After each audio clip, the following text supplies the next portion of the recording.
But now it's official.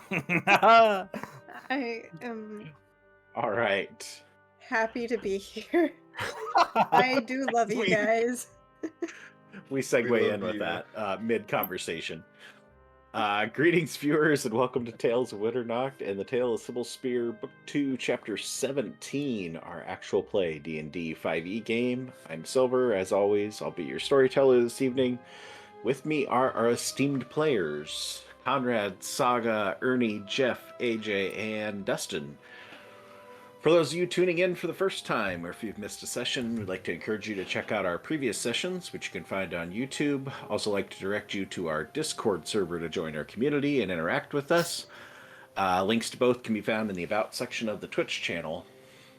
Before we begin, I want to thank Smiteworks for Fantasy Grounds, our virtual tabletop of choice, Sirenscape for our amazing ambiance, sound effects, and music, Discord for our voice and video, and Wizards of the Coast for Dungeons & Dragons 5th Edition, the game we play. Tales of Winternacht is not an official representative of any of these companies, and the views and statements made during our game do not in any way represent those of the companies unless they say so. Previously, on the Tale of Cybil Spear. Cybil Spear, party of 5 wayward travelers thrown together through a shipwreck on their way to the free city of Six Bells. These individuals, comprised of Alfred, Jofridir, Salinas, Xedre, and Kiesel, came together as a team to best Occult and Wiccob, the Witherlord and Maidenthorn, and a Necromancer and Airguard, with a brief stay in the Dreamer's End in the middle, before making a home for themselves in Six Bells. Salinas and Alfred, having recently been told to visit the Oracle in Ashmane, Xedre's hometown, convinced the party that they should travel there. They arrived to find a plague ravaging the poorer districts of the town, and with the help of a newfound ally named Percy, they sought to cure the plague by acquiring the rare cure Atana berries from the village of Swarnsteed, the only place they are known to grow. After arriving in the village, they secured the favor of the village leader, who offered them wagons and all the Atana berries they could gather. But while visiting the grove, Percy, Alfred, Xedre, and Kiesel were enthralled by a being named Izzy, who recently took up residence in the grove. Using her abilities, Izzy charmed each of them into staying with her in Swarnsteed. Jofridir and Salinas, realizing something wasn't right with their friends and not being under the same influence, crafted a plan to free their friends, which resulted in the party beating each other up until they were assured everyone's minds were clear. All except Alfred, who fled the battle, not understanding what was happening and not wanting to harm his friends. In the midst of all of this, the wagons with the party's horses departed for Ashmane without them. The party set off in pursuit of their enthralled friend and initiated a battle with Izzy in the grove. The battle was going horribly wrong before Salinas arrived and convinced everyone to stop.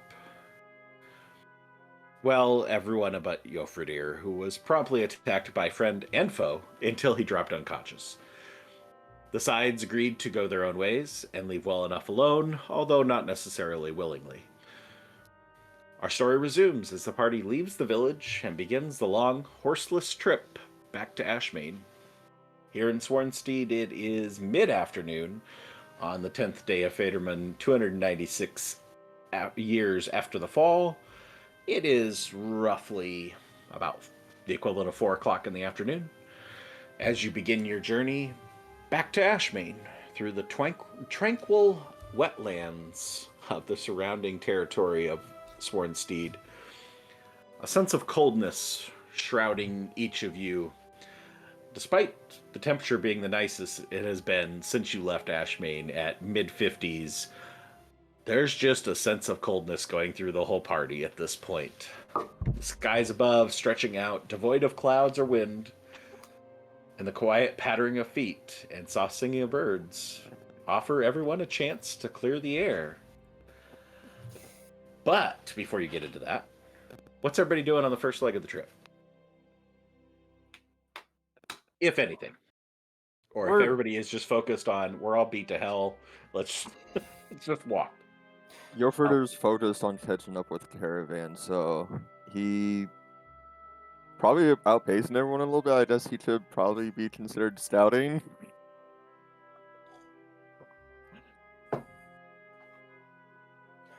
Okay. Anybody else? Xedre would try to keep up, but not necessarily out of scouting, but more so just keeping like a fast pace.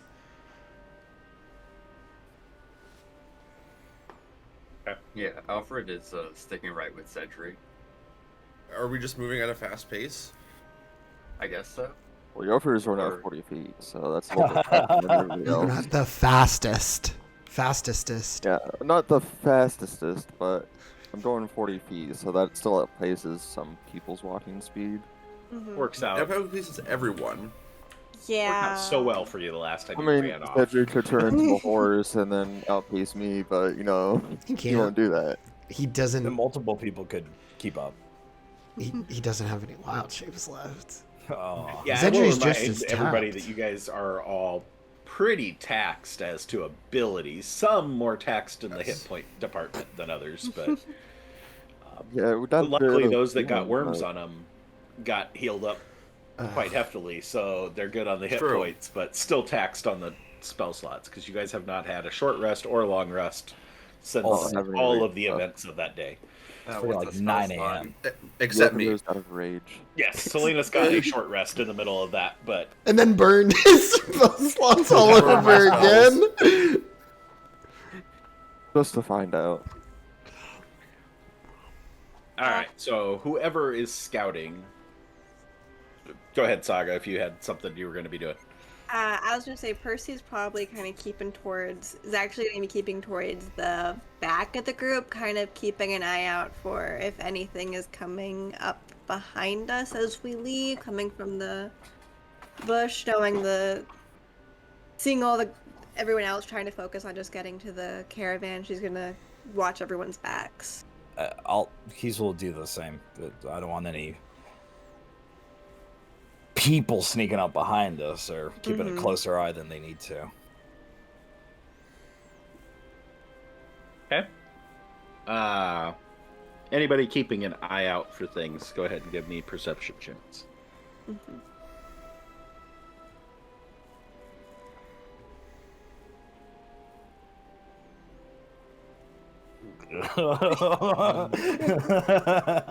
We're doing a Pickle's great doing job. great.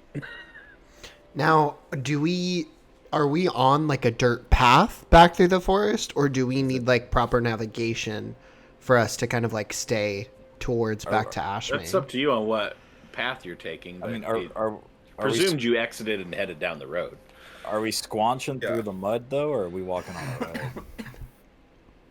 It's a muddy road. And squanching on the muddy road. Ugh. So sorry, Dustin. Y'all.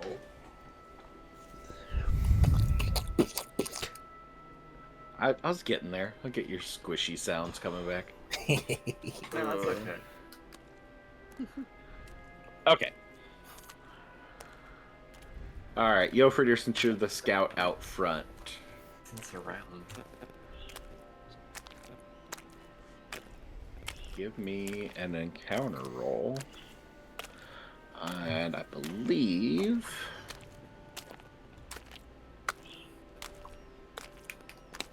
Of course, I don't have that document up in front of me. Hey, there it is. Maybe. There it works. Going fast pace.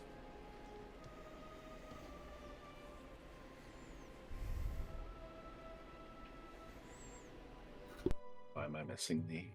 Okay, D12 is normal. So increase. So it would be a D10. Because it says it starts off as a D12 for normal speed. And then if the party is traveling at a fast pace, the size of the die is increased by 1. Oh, that's for encounters. So we'll go from D12 to D10, right? So it'd be more likely. We have Yeah, it'd be a D8 because you also have the forest. Or wait, no, we're swamp, not forest. Yeah, it's same. Okay. So you also increase the encounter, so you'd be D8. Xedre will be navigator shot. too, just to Hey. be safe. nice. If we Probably still bad, have- but nice. if we still have like the area mapped out because it's the same road coming back, would we have any sort of advantage for that? If you're traveling on the path, you don't really have. There's nothing slowing your pace or anything like that, and the encounter, it won't have any effect on the encounters. Okay, cool. That's just a matter of what threats are out there. So Yeah, I think it's we roll better on How the lack of attention being put towards things. So, I actually think your perception checks probably should have been a disadvantage at fast pace. I believe is the official on that one, but anyway, you rolled an 8. We beat it. We're good. So, as you travel down the road, travel is yours, folks. Peaceful, clear skies, no wind. Swarnsteed in the rear view as you make a decent leg out of town. Alfred, give me a wisdom save. Here we go. Here we go.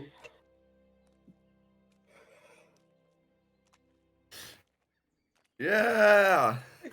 Just enough. By default, Jesus. Really just All right, you should roll a 14. So, walking through the mud, still confused about everything that's been going on.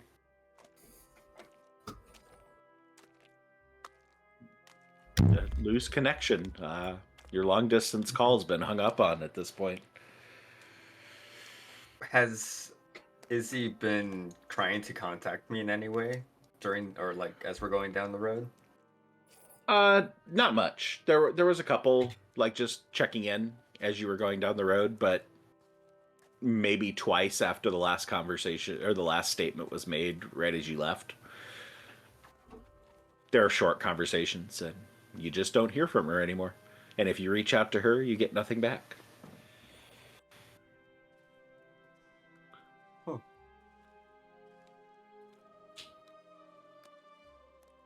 No. We must be pretty far down the road. I don't think I can talk to Izzy anymore. Well, do you lead strongly to stay in Swarnsteed? To be fair, you left Swarnsteed, so I don't think you probably feel too strongly in that department anymore anyway. I don't really think so. I mean, it's a decent enough town, but no, I don't want to stay there for any particular time, I guess.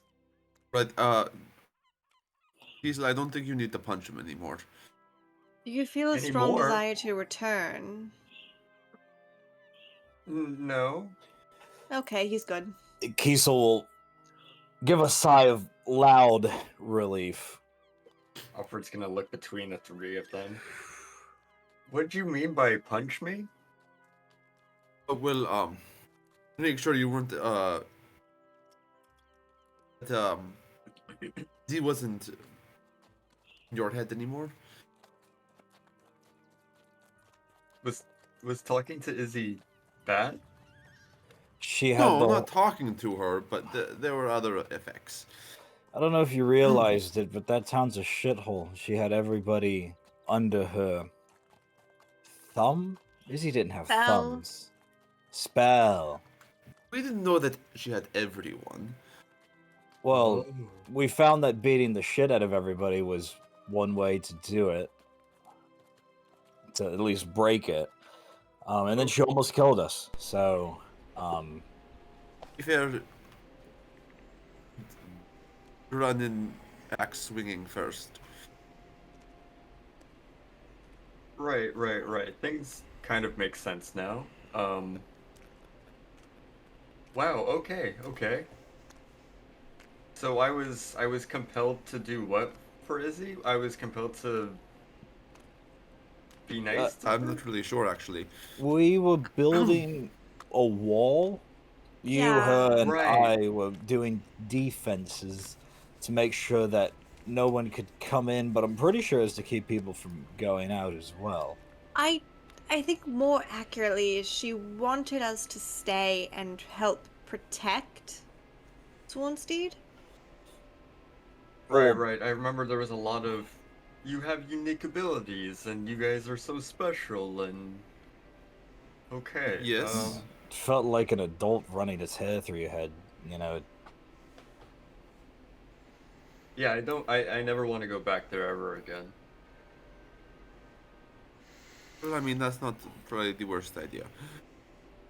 So we just plan to leave Izzy, How long was they where out? she is. Well, I mean, why not? I mean, I like the idea of going back and destroying her. I mean, is that too intense? Like, Would you rid the town of its only protector? I would rid the town of the thing that's holding the town hostage. I mean, we don't know how much she's actually able to protect the town. I just She was able to beat you all up pretty well. that wasn't us in there. Selena's beat us all up pretty well. You're free to She roll. didn't. She stop for a she didn't moment. touch me. To be fair. You're first gonna stop for a moment and turn and be like, if I were to go in and burn down the rest of Swarnsteed, what is she gonna do from the little water hole she has? What is she going to do to protect the town? She can protect the grove, sure. But a fish out of water? He's gonna keep Perhaps- walking. Perhaps they can dig her some canals. I don't know. I know she didn't have thumbs, but I Yes. hesitate to. Slaves to a fish. That's a great idea for Swarnsteed. You'd put her offspring Nice. inside of the water. What? No. Oh, also, Alfred, she put like her worm eggs inside of a couple of people. She did it to Xedre. Yeah. And Well, Yeah, for the Crawford already knew No, that no, part. yeah. Right. well, it was. She did say that it was sort of intentional. Look, She's- I But she I knew don't that know. it was going to be an outcome. It was still, in effect, that was within their control. I don't know how much to believe on Izzy, if Izzy was completely lying or telling the truth or lying by omission or what, but we got out of there. Correct. And, I mean, do we have a purpose to go back and finish what we started a little bit more organized? Make sure everything has been delivered first and then go back and save the people of this town? The whole point of us trying to check in with the wagon is to make sure that the berries aren't delivered, because we have to, I guess, quality control. Oh, fuck, you're right. I think we do, but if that would make you feel better, we can do that. Feel better? I mean, less people that have worms in them, the better. Yes. You can check to make sure the berries do not have worms. That is a very fine thing to check. How Does it make Besides, sense that they your could for even- deer,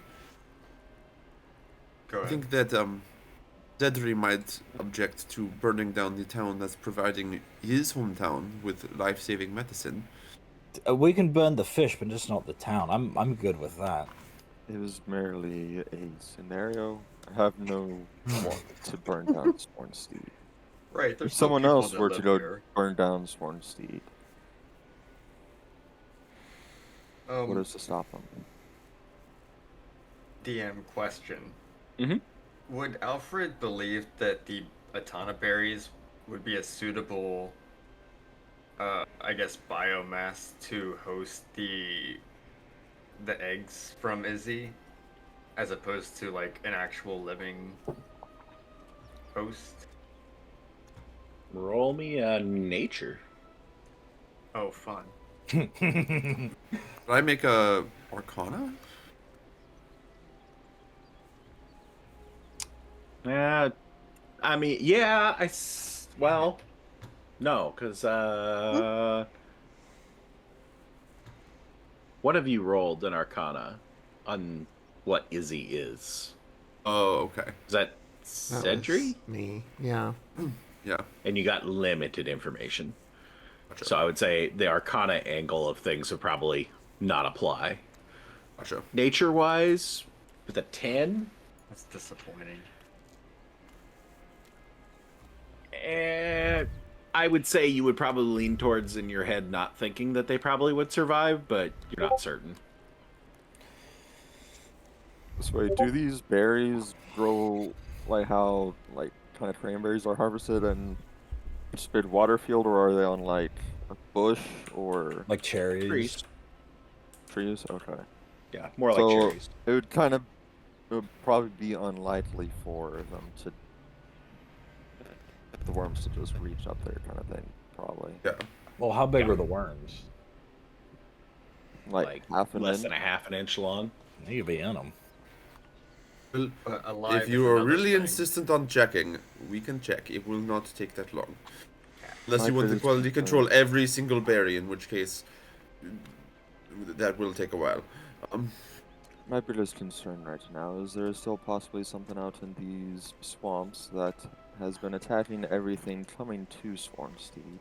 Indeed, and we need to look out for the missing set of adventurers, who went missing on their way to Swarnsteed. You know, I was thinking, is it something that's randomly attacking the people, or is it something that might be attracted to the Autonoberries that's bringing whatever's around here? Or it could be something that's blocking anybody from trying to make connection with Swarnsteed and just happen to oversight let us by. Because they Personally- it was the adventurers never reached Swarnsteed. That everyone believes. I'm under more of the belief that possibly Izzy controls maybe some bandits or something outside the walls that have been killing everything to come to Swarnsteed. Yeah, but if we just walked a few miles outside already and that was enough to snap him out of it, then, I mean, maybe she has like a limited range. Right, with our luck, we've walked a few miles, so we're bound to hit another mess. Oh, another Izzy. And what's on the fucking coast here anyway? She said that she was in the ocean, and then a big wave brought her in. I don't like that. Maybe that's not a question, but more of like a what the fuck. We taking the everything that she said at face value, though. I'm still really caught up in the discrepancy of the whole worm thing. Just Yeah. Well, back up. Did she ever lie to us? Not She that we put us. caught. She put us under like a spell that we could make our own decisions. Who gives a fuck if she lied to us? She did say that it was unintentional. right, because she didn't know But- that part about her physiology, but she did know that she goes ahead and puts little worms in people and she turns them into creatures like herself. Besides, If with she it being attacks int- them, with it being unintentional, does that make it any less evil? I don't know. Is it evil when you kill a monster in self-defense? No, I don't that's self-defense. I think intention plays a lot in what makes something evil versus just wrong. I think that's what Look, we're whether- lacking. Whether or not Maybe evil is too harsh of a word. whether or not Izzy was evil or the situation was evil or her intentions were good or bad, this whole situation was just fucked. Alright, it was just very fucked. I mean, I hate to point it out, but I do feel very bad. Xedre, you lost part of your horn. I really don't think that was the worst thing that happened in that situation. Oh, it's the part that made you the quietest the most. I got very concerned. It's not necessarily losing the horn. It's what kind of lost me it. And his eyes look towards Kiesel. Yes, that other thing is we were slapping each other silly, and that's putting it mildly. As we were trying to break each other from being mind controlled by this giant thing in a grove of life-saving medicine that was possibly controlling the rest of that town. It's fucked. It's just fucked, and Yeah. Honestly, I don't like. Yes, it is fucked, but honestly, at this point, it feels like another Fergamon to me. I just don't like the idea of trying to give innocence to some sort of. Well, the slave owner doesn't know. I mean, that's what these people are, is slaves. Why not just let some agree with benevolent. you. You know, it's making people build walls and shit. It's a benevolent slave owner. Well, half fucking what? The 40 people who still are living there who can't leave don't have a say in that. That's fucked up. Now, I will say, and I'll look towards Xedre, that was also very fucked up. I'm gonna keep it 100% with you. However, I don't have anything else to say. I don't know what to say. Regarding the situation of what we thought we had to do to break the conditioning of this enthrallment. Everybody started kicking the shit out of each other. I knew that if you were the one to break the enchantment, or if you broke out of it first, you would have had the solution to help unfuck the situation quicker. So I kicked the shit out of you because I knew that you would have had the answer to help get us out of here the quickest. Is that why you Along- kick the shit out of me, Yofridia? And he'll look over towards Yofridia. Well, I started the whole brawl, didn't I not? And I do apologize for it. It's not something I wanted to do, but at that time it was the best option we had. Besides leaving everybody and going after these berries just means Salinas. And I'm not sure how much more magic we could have really pulled through to help this. I mean, Salinas was already tapped, and I'm not sure his knowledge is quite healing oriented as or charm oriented perhaps. And the only person that possibly could have was under the effect of Izzy. you know, if it makes you feel any better, It won't. I'm sure. Well, then I'm sure, regardless, that we can find like a nice rock or maybe some grit or sandpaper, and we can either smooth down what you have left or make it even sharper, but albeit a little bit more closer to the head. But when we stop for camp, you could just let me try to reattach it. How do we stop this from happening again? Well, Like, let's say that Izzy wasn't malicious, and it was just some dumb creature that managed to, by happenstance, control us because they have this unknown power. We're falling prey to that. Well, let's go even further. What if it's not a creature? What if it's a child or a teenager? Because that's what pissed me off the most about Izzy, is that she gave me lip like a fucking child. So what if we come across a child who has this power? Do we kill the child? Oh, I think we're Before sort we- of losing the thread of this conversation. I'm worried that we're not going to be strong enough to take on someone like the Dreamer if we're falling prey to this. Up until, I guess, 5 minutes ago, I was still under the influence. Yes.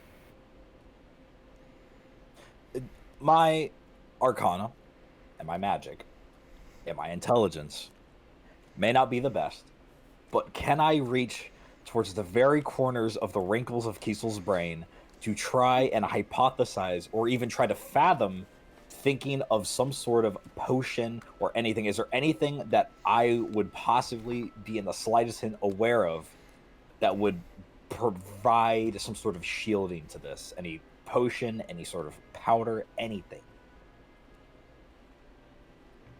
Well, Salinas' rain. besides that, I don't Have even a- think Kiesel knows about that. Can roll either a nature or an arcana, depending on which avenue you want to think about. Brother, they are both zeros, so I would suggest arcana then. here goes my brain blast. Oh, it almost rolled over to that 20. Don't tell me Almost. about it. Oh my god. It'd be great if there was, right? I just think that someone should invent something to help prevent this from happening, like a potion or some sort of like, I don't know about magical artifact or some sort of powder or something. Kiesel, I already have a magic item that lets me prevent that. Oh well, why didn't you fucking share? Because I can only protect one person. It's protecting me. Can hold on. I'll look towards Percy and Alfred, is there a way we can maybe give this to an artificer to enhance that kind of, you know, I don't know. Can we just do something? I mean, I could possibly, with some time, replicate a similar one temporarily, maybe. Because Yeah, the fact that 4 out of the 6 of us were underneath that is bad. You know, that was Yes. almost Agreed. we were this close to being absolutely fucked, and we would have been making our vacation home, whatever that shithole was. All right. More importantly, the sling is kind of like pushes away to the front a little bit, and it's like, more importantly, all of you, I mean, sans Alfred in this scenario, because he was still under the effects, all of you were ready to just run in, swords blazing, and die and just die. For No, not particularly. Jeffrey was in like a blind rage. I wasn't possibly going to let him walk in there alone, and I didn't see any of you trouncing around to follow, so of course I stuck by his side, and shit, I just got wiped. I mean, honestly, going conscious again, it's not the best feeling. That can't be good for your head. I'm sure, but I mean, it's not exactly fun realizing that a creature has been controlling. I mean, I know you all have experienced it before. It's not exactly fun coming out of realizing, oh, this creature was partially took away my free will. It's bad enough when you are still awake and you know that someone is actively doing it in your life. Yeah, It's another thing when they got in your brain. If Jeffrey was in a blind rage, I'd say her and I were in like a cataract sort of rage. Like we could still see, it was enough to keep us pissed. With all the mind fuckery that's been going on in the past that we've dealt with, why would we talk and try to peacefully sort out a situation with Izzy? Would you go talk with the dreamer? you know why I peacefully didn't- talked my way out with Izzy? Because We didn't otherwise she know was going she to would kill let all us- of you. We didn't know she would let us do that. Salinas. Either way, I would not have talked. You would just die. I would, yes. But it'd be for a cause that I believe in. Not talking my way out of a situation that I possibly could have made a difference in. But now Swarnsteed is still under the control of Izzy. We obviously Under can't the beat protection Izzy, of so... Izzy. We'll Protection continue- from what? What is Izzy doing in her watering hole? What has Swarnsteed done the past weeks after the disaster? They've been sitting there picking berries for themselves, drinking their sorrows away. They have done nothing. There are no Ashmane trade will routes, no fishing going on, no building going on. The only building that got done was when we started.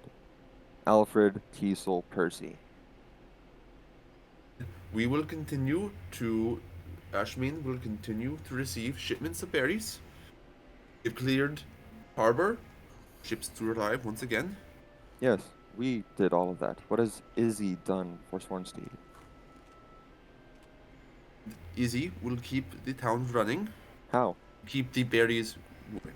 The town has a mayor. What does Izzy need to be there for? What is Izzy doing for Swarnsteed other than having it under its control? Izzy can get everything it wants. Swarnsteed is doing nothing without us there. We do not even know if those shipments will continue to come. The harbor could be swarmed again by tomorrow because they have no protection in place. Perhaps. And perhaps on the way back to Ashmane, the mountain will collapse and we will be buried in rocks. We can talk in hypotheticals all we would like. The point stands. What is Izzy doing for Swarnsteed? You like to say, "Oh, Izzy's protecting. Izzy's doing this for Swarnsteed." What is Fine, Izzy Izzy is doing? protecting the berries, which is what we care about. Yes, we care about the berries. But and that they that's continue not to get to the them. reason That's an why immediate she's there. concern. And Yeah. No, honestly, if you're kind of putting Ashmane in danger as well. We have a hot spring in Ashmane. What's not to send an infected, or what if Izzy hears about Destiny Springs and suddenly wants to go ahead and move over because it's not so close to the coast? Both sides are in danger, whether there's a bunch of sea creatures or whether Izzy decides to move more inland. I really do agree with Yoferty, and I think that the best thing would be to eliminate Izzy. I feel like you are pulling a very large, once again, very large assumption there, of assuming a catastrophe is going to happen. A catastrophe has already happened. I'm left assuming after we let a catastrophe happen in Maidenthorn because of an oversight on our part. That is not. Once again, Maidenthorn was not our fault. It absolutely The was. stuff that we walk in has been our fault, particularly, except Maidenthorn. Alfred, what do you have to say? Why are we walking away from Swarnsteed then? Because Should we make camp here? We need to make. We need the berries. We need to make sure the berries don't have worms in them. And we need to make sure they get to Ashmane so they can be made into medicine for the infected people. That is, right now we're going with the goal in front of us. So, our plan is make sure the Atana berries are safe and sound, and then we turn around and come back and kill this person? Kill this thing? We can't kill Izzy, we're not strong enough for that. Is it that we were not strong enough? It's been proved already. Or was it just we weren't organized and we were tired and we didn't have all of our resources at our It's disposal? unless we all resolve to go ahead and take the same course of action. I think the disjointedness and everything that happened in Swarnsteed lent itself to the fact that we couldn't take down Izzy. I mean, we were basically fighting each other. We were fighting each other. No, I meant in the grove. I know. And who's to say that you tried to go back, that she won't just turn it so we are fighting each other again? That is why I have no desire to go back to Swarnsteed. It can do as it is. We have more berries. We can plant more groves. The berries will keep coming. And that's what they say. It is under all the control of Izzy. If Izzy chooses to. You think Izzy wants anyone to leave? They're all her friends. I have a point to be made. I know we are having a roundtable discussion, but what was preventing Ashmane from getting the ginormous source of Tana berries to begin with? If that thing wasn't there, do you think the citizens would have been allowed to leave in caravans? Or is our existential threat to Ashmane in these very roads? Generally, most of the trade was done by boat, yes? And so the fact that the harbor was blocked was what was the problem? We solved that? I don't necessarily think that we'd be able to simply make an Atanaberry grove in Ashmane. There's so much that plays into the richness of the soil and things like that. If we are so unsure that, if we are so certain that Izzy will not continue sending berries, why did she send them to begin with? Because we asked her. Because we didn't open up our eyes to all the things that she's been doing. And we asked her to keep sending them too.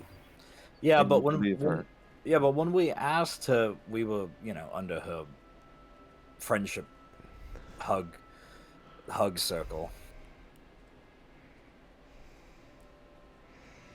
And even then, she wasn't willing to let you guys leave.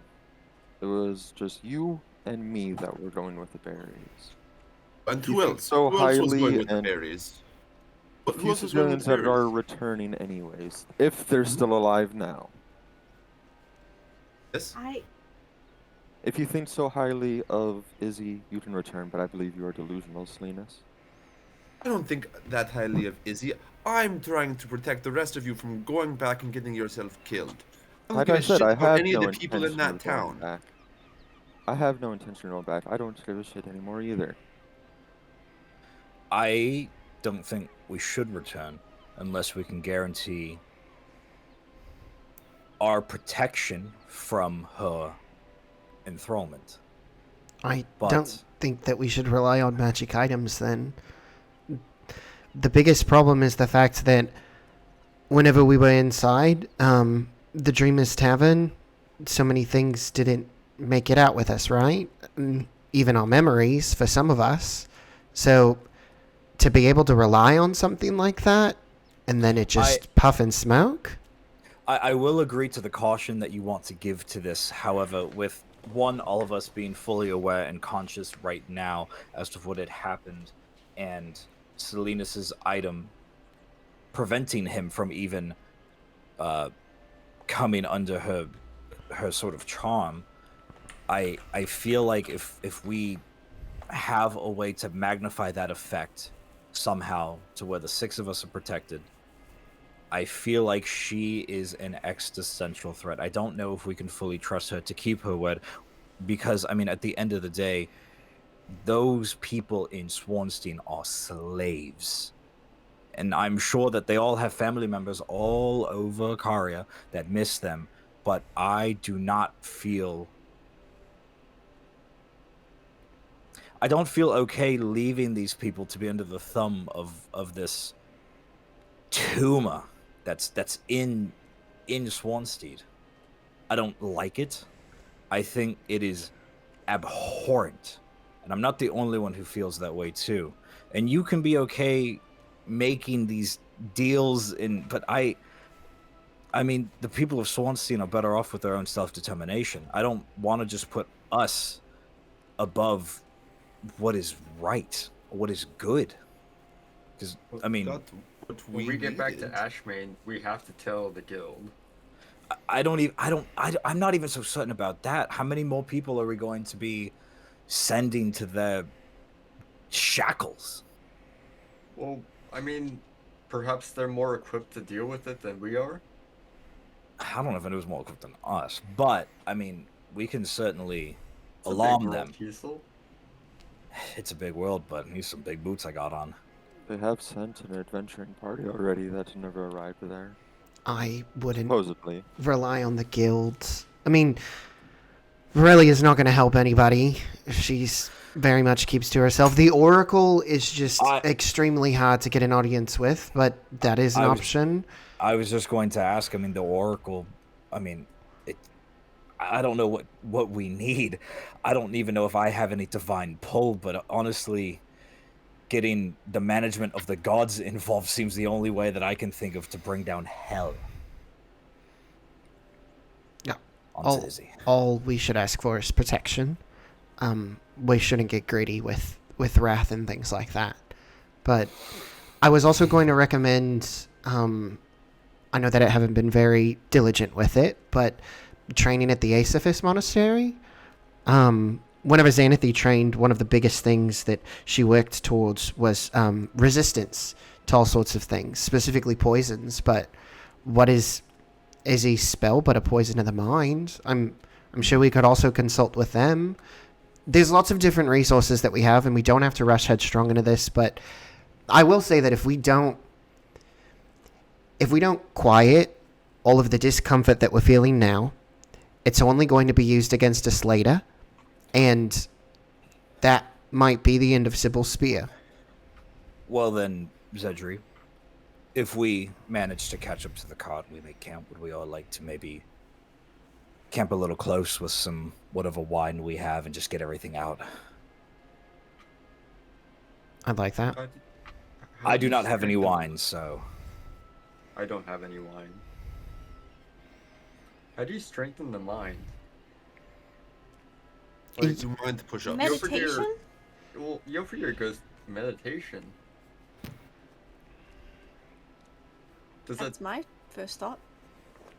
Does that work? I mean, does praying work? I mean, it's kind of yes. the same, right? So then, yes, meditation would probably work. Well, I've seen my Percy furnace work right in front of me. I don't think I've seen any... I think I've meditated before. I don't think I felt so... I guess, like, focused meditation, or you know, if you were to have someone, like, telling you, like, oh, take your mind, like, a guided meditation, right? Isn't that what monks do? It is, but I feel like at this point to maybe expedite the process. The guide that we'd need is going to be the Oracle. I need to speak with the Oracle anyway. Well, if we don't have alcohol in us, for this upcoming conversation, next time, once we're back in Ashmane, next time we go to a bar, drinks are on me. I can ferment some good berries. I have a water skin that we can put it in. Might work. They go bad fast. We're gonna make some gooch.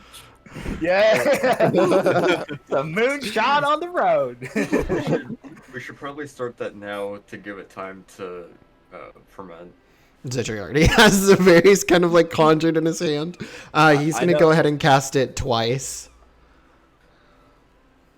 So I know this was like a therapy session ago at this point, but with our 10s, is anybody sneaking up on us as we're all like infighting and arguing right now?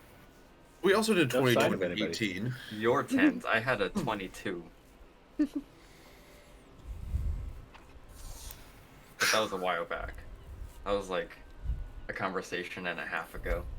At our pace and the pace of the wagons, doing some mental math, would we have been, like, should we have been able to see them or caught up with them by now?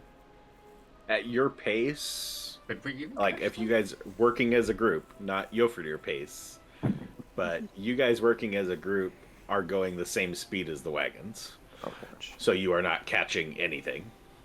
Well, if You'd they be just matching pace that if they stop, you'll gain ground on them, but that's it. I want to lean in towards Xedre. Do not confuse the ferocity at which I had your face meet my boot with enthusiasm. I very much did not want to cause any harm. Xedre will kind of like lean back as like Kiesel pulls back. Xedre will lean in and say, I just want you to know that my deepest desire is that I could travel with this group, but I don't want to be beaten and curb stomped by them. Please, if there was any sort of means other than having you meet that, I would have done everything else. But I don't think we had any other way. What about what happened with Alfred? And then Xedre's just gonna like shiver and like turn away. Well, if we knew That that required all walking... of us leaving. Oh, if I knew walking 10 miles out of town was it, I would have started suggesting it, but I don't think there was any changing of any minds. You could have. Well, Okay. if what I recall is correct, I don't think we would have wanted to walk 10 miles out of town. No, we definitely... maybe we could have in search of, like, bricks or stones to make this wall. No, Right. there's plenty of brick. There was plenty of stones, too. Did you see the fucking shape of those houses? We could have just repurposed the houses to build a big fucking wall. I did part. Well, it wasn't being used. You know, what's stopping us from finding the things in the sea? I mean, Izzy said that the things from the sea were coming to attack her, and they only started to once she arrived in the town. After the big wave. Clarification, she didn't say that. She said she was being attacked by them in the sea, and then she was able to get away from them in the big wave. I thought the big wave brought her, and then they started coming to town.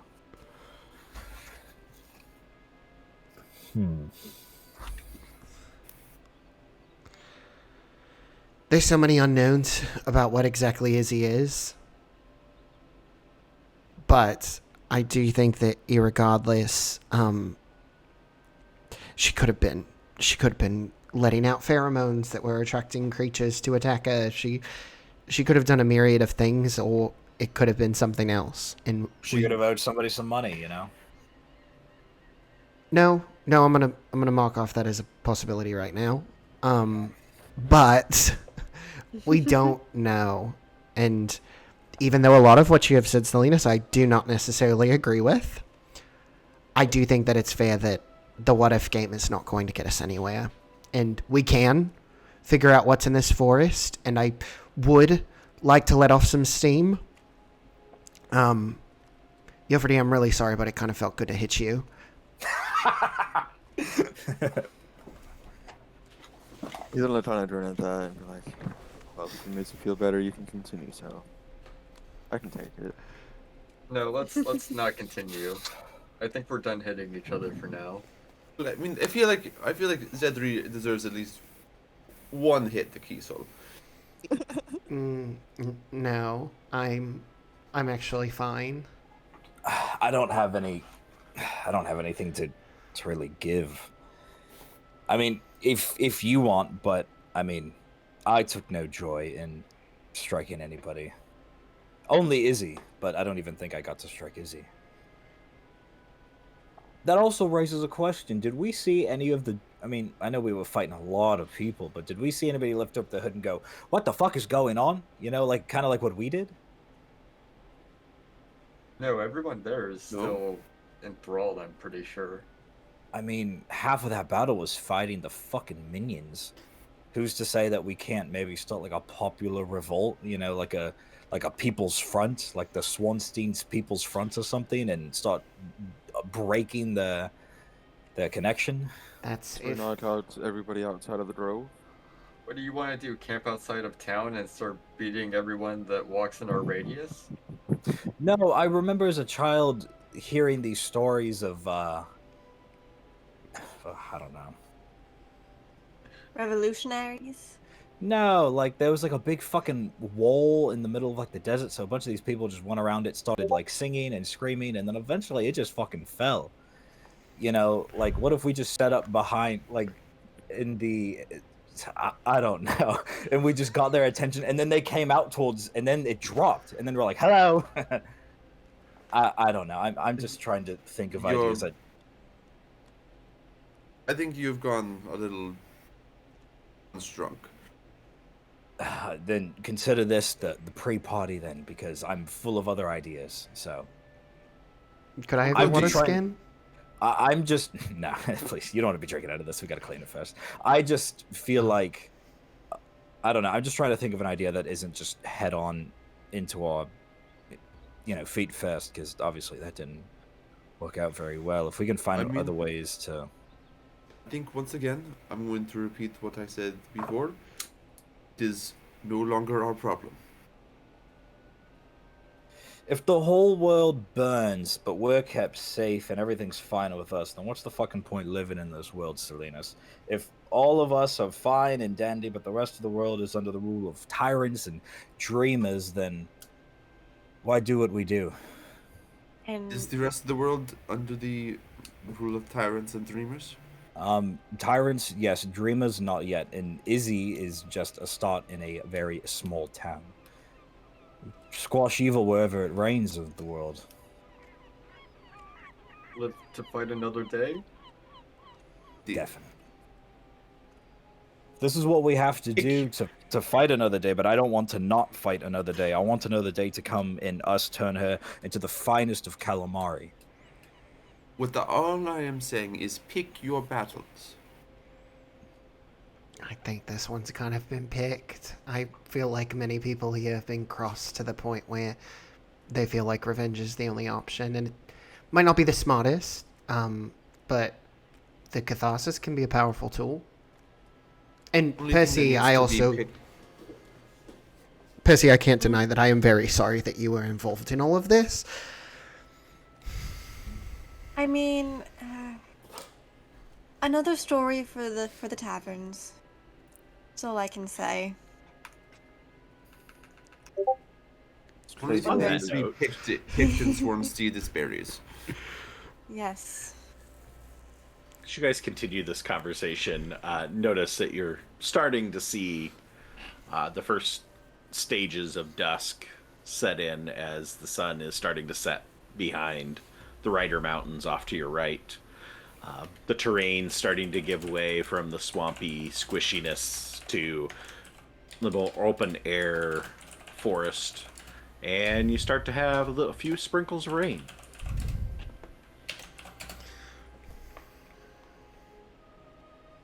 Maybe wash away some of the discord. What are we going to be using, Skype?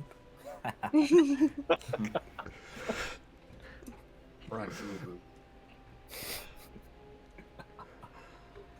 With this whole situation that has transpired, I think right now the focus should be the next thing on the list, and I believe that's getting the berries to Ashmane, but I also think that none of us, at the very least, none of us are currently ready to return to Swarnsteed. I certainly do not want to return, but Izzy may be a problem for somebody one day.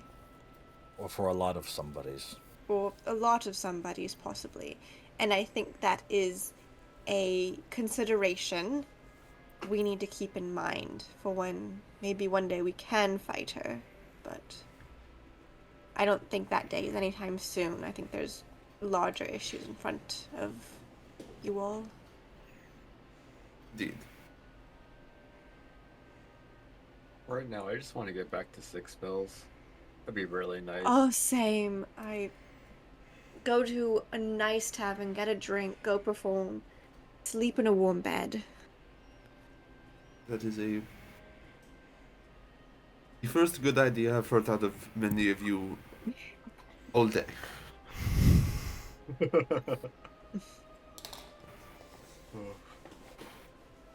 Go find somebody to spend the night with. That's also on my list. Are A you long lonely? time. We're good company, aren't we? I don't think that good of company. She's just gonna pat Alfred on the shoulder. You're wonderful company. Well, thanks. You're great to hang out with too. It's been really nice to have you with us. I've been glad to be here. As much as I've only known you all for about 3 days, and you've gotten me into more trouble than I think I have in my entire life, and that's saying something. I've been into some trouble. I've stolen from evil sorceresses, and this was a situation. Ooh, did you get anything good? No, I had to give it to the guy who asked us to go steal it. Oh, So we're successful at least, because Oh no, we got money out of it at the end. yeah, we just walked out with these and points towards his horn that's broken. Yeah, I'm really sorry about that. Now, most of the loot we've gotten was purchased, but we have been rewarded in plenty of coin. That is always the good things. I will say that finding some sort of magical artifact, I think, would trump any amount of coin that we would find. Could you imagine finding, like, a magical belt of never unbuckling or something like that? Just some cool shit that you can be like, look at this. It never unbuckles. I don't know. Kisa, you Would have you to be want very that? careful with what you find. Yes. If you buckled it, how would you ever get your pants down? Maybe it's supposed to be for chastity or modesty. Or maybe it's supposed to be around the chest. That way you can always keep things in the belt. Maybe not exactly for pants. Maybe for pouches. Kisa, don't go picking up anything. I've heard about things that are not quite becoming of certain magical items. As long as it doesn't turn me into a sheep or anything when I touch it, then that all should be well. It was a very specific comment that I'm not going to ask any further questions about. A sheep? You know, like being transformed into something. But specifically a sheep. I don't know. You see sheep fucking everywhere, so I figured any bozo who knows how to transform into somebody into anything would be choosing of a Hold sheep. on. Or I maybe a wouldn't cow turn or anybody into a dog. sheep. I don't know. Do we Okay. see sheep everywhere? It's not too unheard of. I was almost turned into a mushroom. What? I was almost turned Well- into a giant worm. What? So I feel like sheep actually might be an outlier here of the more normal things you could be turned into versus a mushroom or a worm. I think all of our encounters are the outliers. I think that's the issue. I was, yes, first of all, that, yes. God, I really gotta get drunk with you all. Like, truly drunk and get you all talking. Oh, I know those good berries ferment quite nice. You just have to wait a few hours when we finally decide to call it, maybe. Wait, what do you mean? I've never fermented them You don't have to before. get their. You don't have to get them drunk to get them to spill their guts. I've also done plenty of gut spilling to other people, but it's more of a violent way. The mushroom story wasn't a really fun one. That hit Alfred that time too. Sorry, Dan. It happens. As the sun is getting lower in the sky, I mean, we're approaching about 8 p.m. You're losing a lot of daylight. Are you attempting to press on and do 2 legs in one night? It'll take you through to midnight. And most of you can't see in the dark. Yofer can light up his ass, but he's gonna go until he gets to the caravan. Kiesel can also use his glaive, I think. I think it, like, passively can glow. The slingers can also just use the light cantrip. And I have 7 torches I can hand out, so we got those too. I think your glaive has to be from someone attacking you. I can take a bonus action to shine bright light in a 30-foot radius and dim light for an extra 30 feet. So in 60 feet, I can... We probably want to catch up with the caravan. Are you guys just continuing straight on? Are you going to take a short rest in between this leg and the next leg? Yofer's not stopping. I don't know about everyone else. I mean, you're a good 16 miles away from Swarnsteed at this point in time, if there's any apprehension about being too close to Izzy. But it's your call. I mean, seeing in the dark won't be a problem with this bad boy, and I'll reach back and I'll flick the thing on the thing, and it will just shine bright light for 30 feet, and for another 30 feet, dim light. Since Xedre has dark vision, his eyes are gonna like flash in his chest and dilate. Dilate real quick. I'm sorry, Kiesel. This is not a good idea in the You could forest. have warned us a little bit. Sorry. Be careful with that before I take it away from you. And back to darkness. Yeah, Yofer does not light up a torch. Okay. I have 10 on me somehow. So Kiesel can start passing out torches to... The 10 torches are in whatever pack you chose at the very, very beginning. We just never needed to use torches for anything. Kiesel was drunk a lot at the very beginning of the campaign. Pre-campaign, definitely. He was having a huge party for Big Chun. 10 fucking torches! All right. As Yoferdir continues heading on down the road, everybody following and continuing, pushing through for another 4-hour segment. 4 hours. We can march until midnight? Yeah. Yeah, that would take you to midnight if you don't stop. Then, yeah. These boots were made for walking. All right. Seen everything. As you push on. Anybody doing anything on second leg of travel? And who's lookout if there is one? Percy will be lookout. Keys will also look out. I can't see shit, so. Half of you can. Do we need a proper navigator now?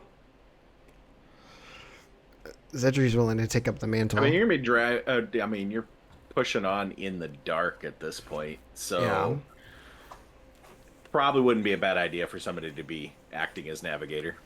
Xedre with, and then Alfred as well, because Alfred has the map. I was about to say. I'll offer the help action to the one on keeping lookout.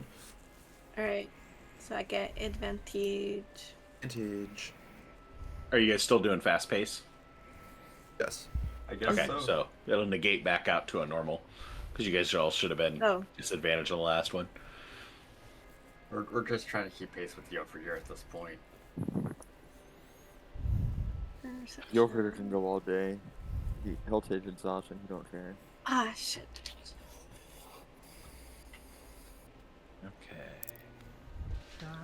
I rolled. Anything else activity-wise? Xedre, you were navigating? Yes. And so that would be straight roll? Yeah, because Alfred's helping. Uh, Can Alfred help? Is that the question?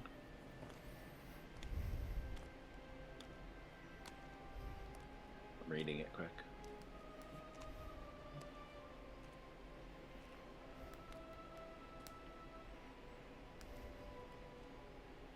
Do not need to make a navigation check. We'll say the 11 perception is enough to keep you on the trail. So, Oh God! Now we're gonna start going to. I swear Okay. I've seen that rock 3 times.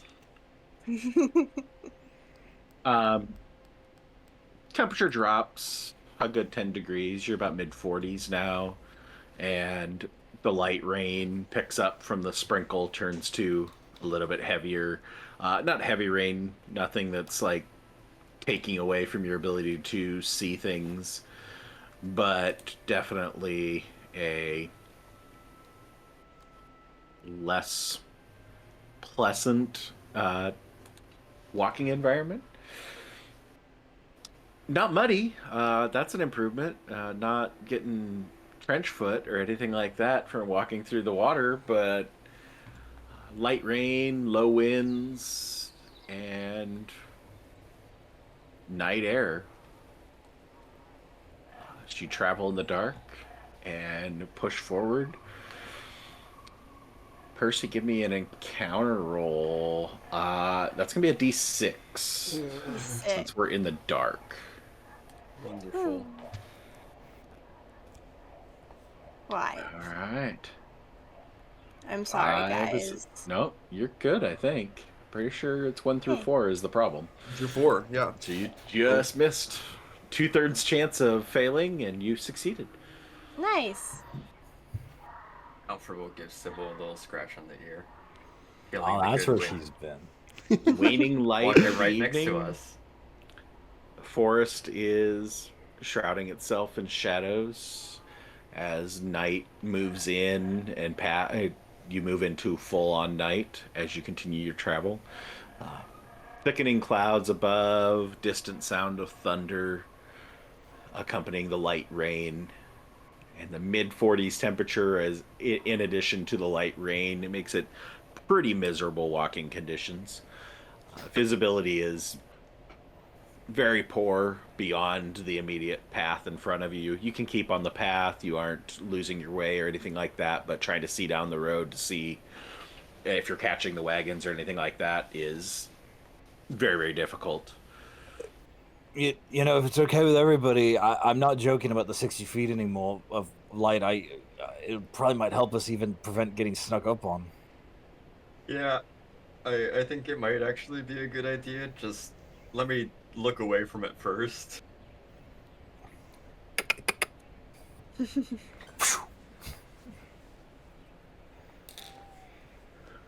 As you continue your journey, just filled with the smell of damp, muddy earth, a little bit of vegetation. There's some growth here, and that lovely smell of light rain on soft earth. And the sounds of nocturnal creatures as they start to awaken for the evening. Crows or ravens and owls and very rare occasion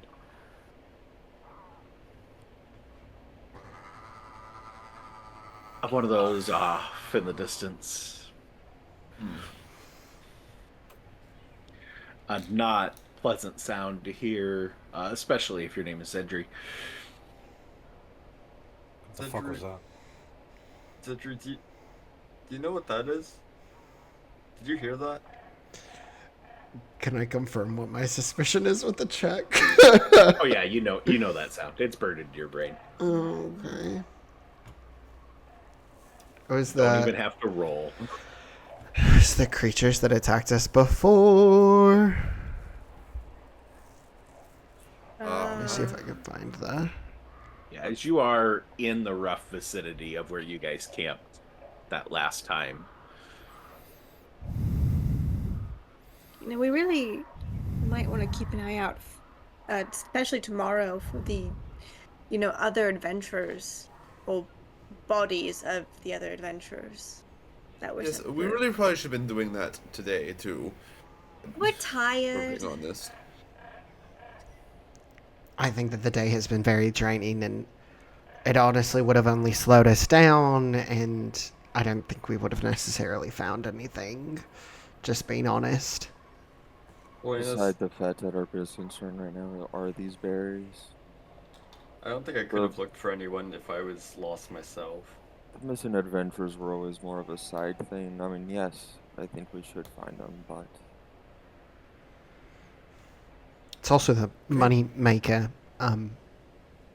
but maybe we're fine right now.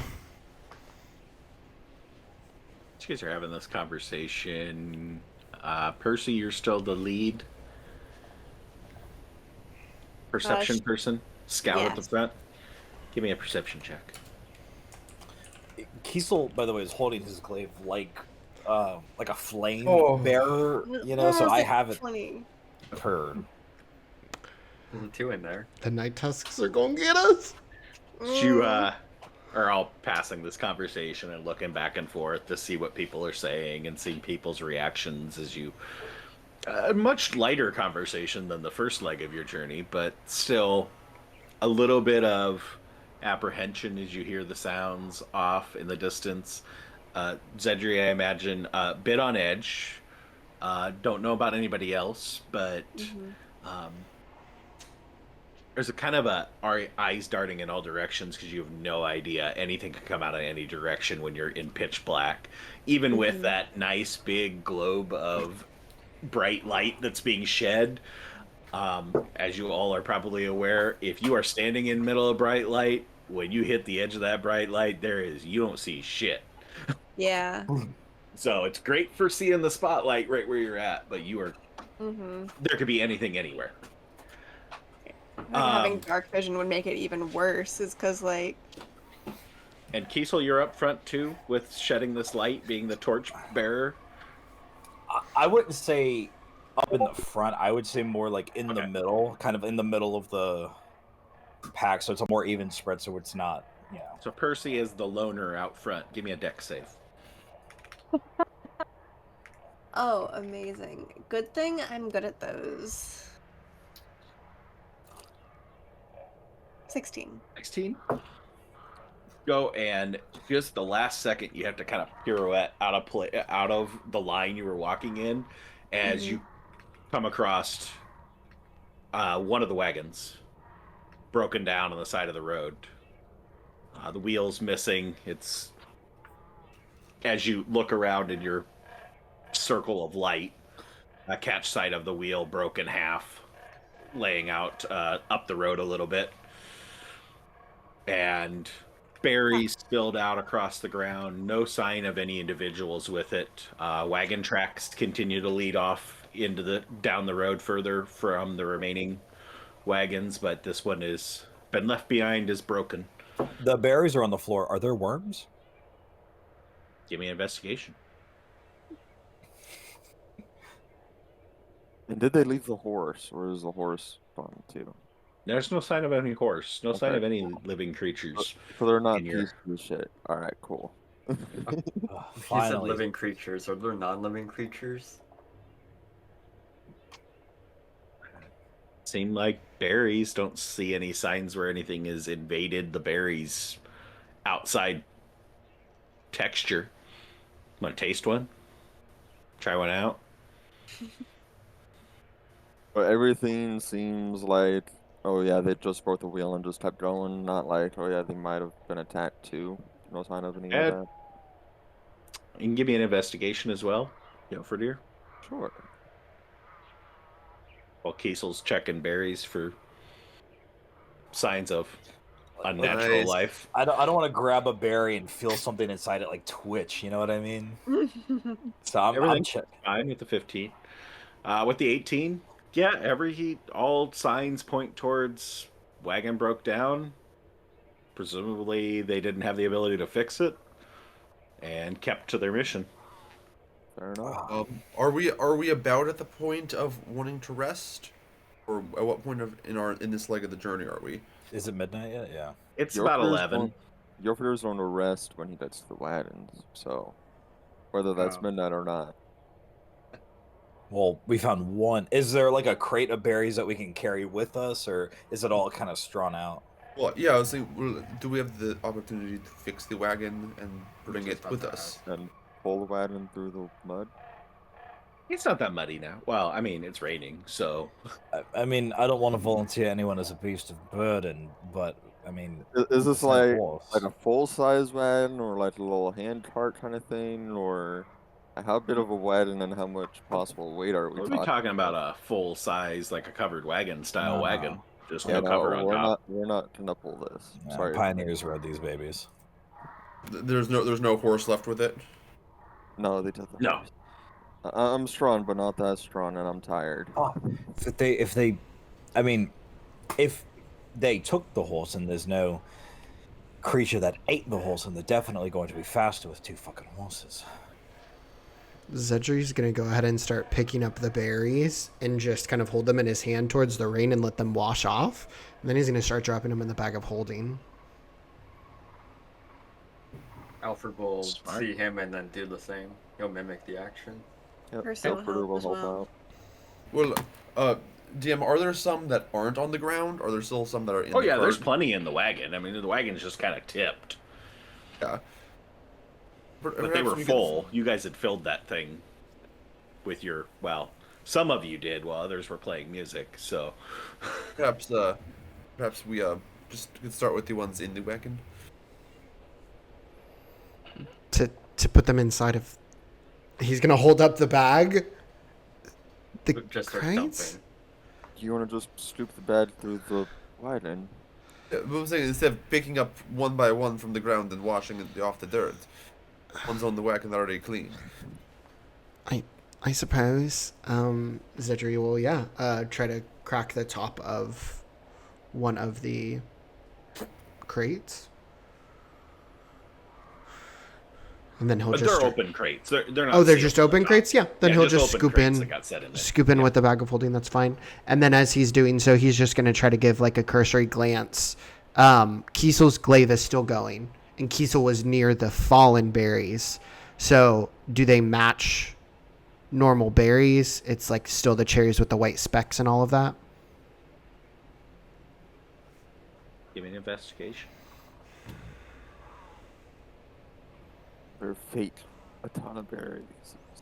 Honestly, wouldn't be Hates- surprised. Painted white specks.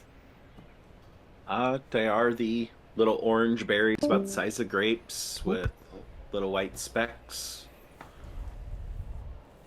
Let me move us. which are the natural way that they are supposed to look. Everything appears to be intact. There's the only sign of any sort of an opening on the berry is just where they've been pulled from the stem. There's a few that are still attached onto little pieces of branches that you guys pulled when you guys picked them. But everything, the integrity of the berry, they seem to be accurate, and the integrity seems to be intact. Okay.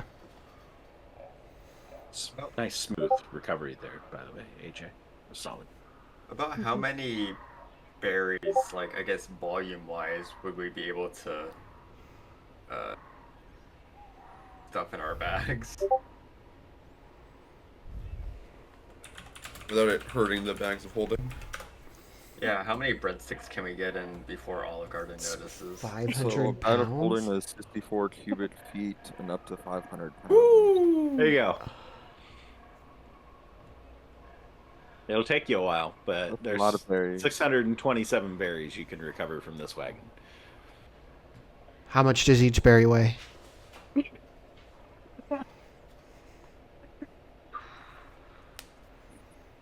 Or how many berries make up a pound? I should say. Just for the sake of simplicity, we'll say 100. Okay, so it's only 6 pounds. Yeah. That's not bad. Okay, that's like, yeah. And with a handful of us, I'll putting them in the bag of holding. Like going through and attempting to be fairly delicate with them to not damage them, and casual inspection going as you go. Say over the course of an hour, you guys can get them all loaded. So are we going to stop here for the night? We found the berries. I don't think we'll be able to catch the people riding because they have the horses. So I think that we should definitely I'm rest. sure they will be making camp. I intend to catch up with that camp. Y'all are more than welcome to take a rest. That's fine.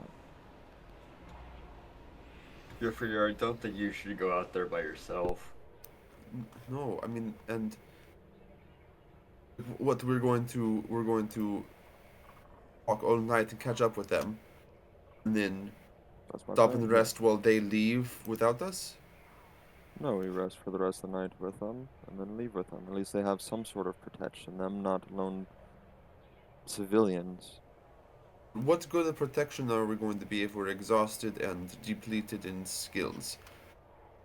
We all really need to rest, and that includes you. As much as I would also like to barrel through the night, I don't think that's a good idea for us. Jeffrey, Clarification purposes, I will point out that if you do push forward to try and do another leg, it will be at the risk of levels of exhaustion, ranging from 1 to 3, depending on how bad your roll is. And if you roll 2 levels of exhaustion, that halves your movement speed. I love Spectrum. That's all I'm gonna say. Oh wait, sorry, 2 to 4. If you fail the check by 10 or more, it is 4 levels of exhaustion. Ooh. This is 4 levels of Admittedly, exhaustion. it's a DC 15, so if you fail by 10 or more, you seriously had to roll below 5. That's big oof. You're not a machine. Jeffrey, We'll turn to Xedre. I will leave it to you, Xedre. Shall we risk the civilians with the rest of the berries for the rest of the night? I think that we should go ahead and stay here. If these berries were not tainted, the others might be safe. Oh, I plan to do a full dissection of at least a few of them. I mean, I didn't feel anything squirming, but I haven't. I mean, we can take the time to dissect them. I was very lucky if you would that like I to do did. that, I'll if hold you up would his like to arm. do that, that feels something much more reasonable of something to do tonight. Try and catch up with the wagons. Selenas, do you have the ability to put up the thing? Yes, you you know, give me. You need to give me a few minutes, but I can work on it. Thank you. I'm sorry to ask you. I know you're just as tired as all of us. Oh, no, I don't mind. You guys have been, compared to me, the rest of you have really been through the ringer. I feel like I can't get angry anymore. You just feel Not a little as empty. angry. Well, I can still get mad at things, I'm sure, but not in the strengthening way. Let's find a nice pocket of woods to hide away in, and I'll put up the dome. Consulting the map that we have, is there like any sort of pockets that I saw on the way up here? I know they weren't the greatest maps, but What did They we were use as a maps. check for the cartography? Cartographer's tools? Was that? Yeah, cartographer's tools. Check how good your map was. Roll me cartographer's tools. I really need to add a cartographer's tools as an actual thing. I'll give you a wood carver. Whichever one is intelligence based, that's what you need. So Okay.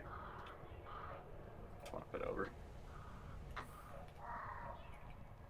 Wow! Ooh. nat 20, nice. You actually were pretty detailed at the area you roughly think you're at. Actually, It's like when mapped you. out. Oh, sorry. It's like when you write something and then you're the only person that can read your own handwriting. Because I remember those maps were not the greatest. No, it wasn't great rolls. Yeah.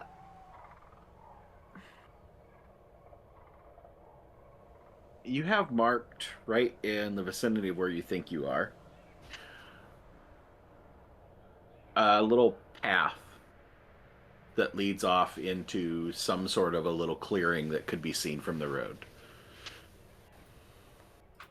All right, make a right here. I think this is it. All right. Yeah, between this truck, this tree and this rock, and then you go, I think like 50 feet, 100 feet, and then you make a left. We'll just we'll Pretty straight find the shot. clearing. Just comes off the road. Just a straight shot off the road. It's a little bit less than a mile away from the road that while you were traveling during the day, you could see. Here in the pitch black, you're going to just blindly go down a road. But you got a map. You're pretty confident with a nat 20. Yeah, Alfred will walk in stride. All right, as Just you follow where they get. Follow Alfred. okay.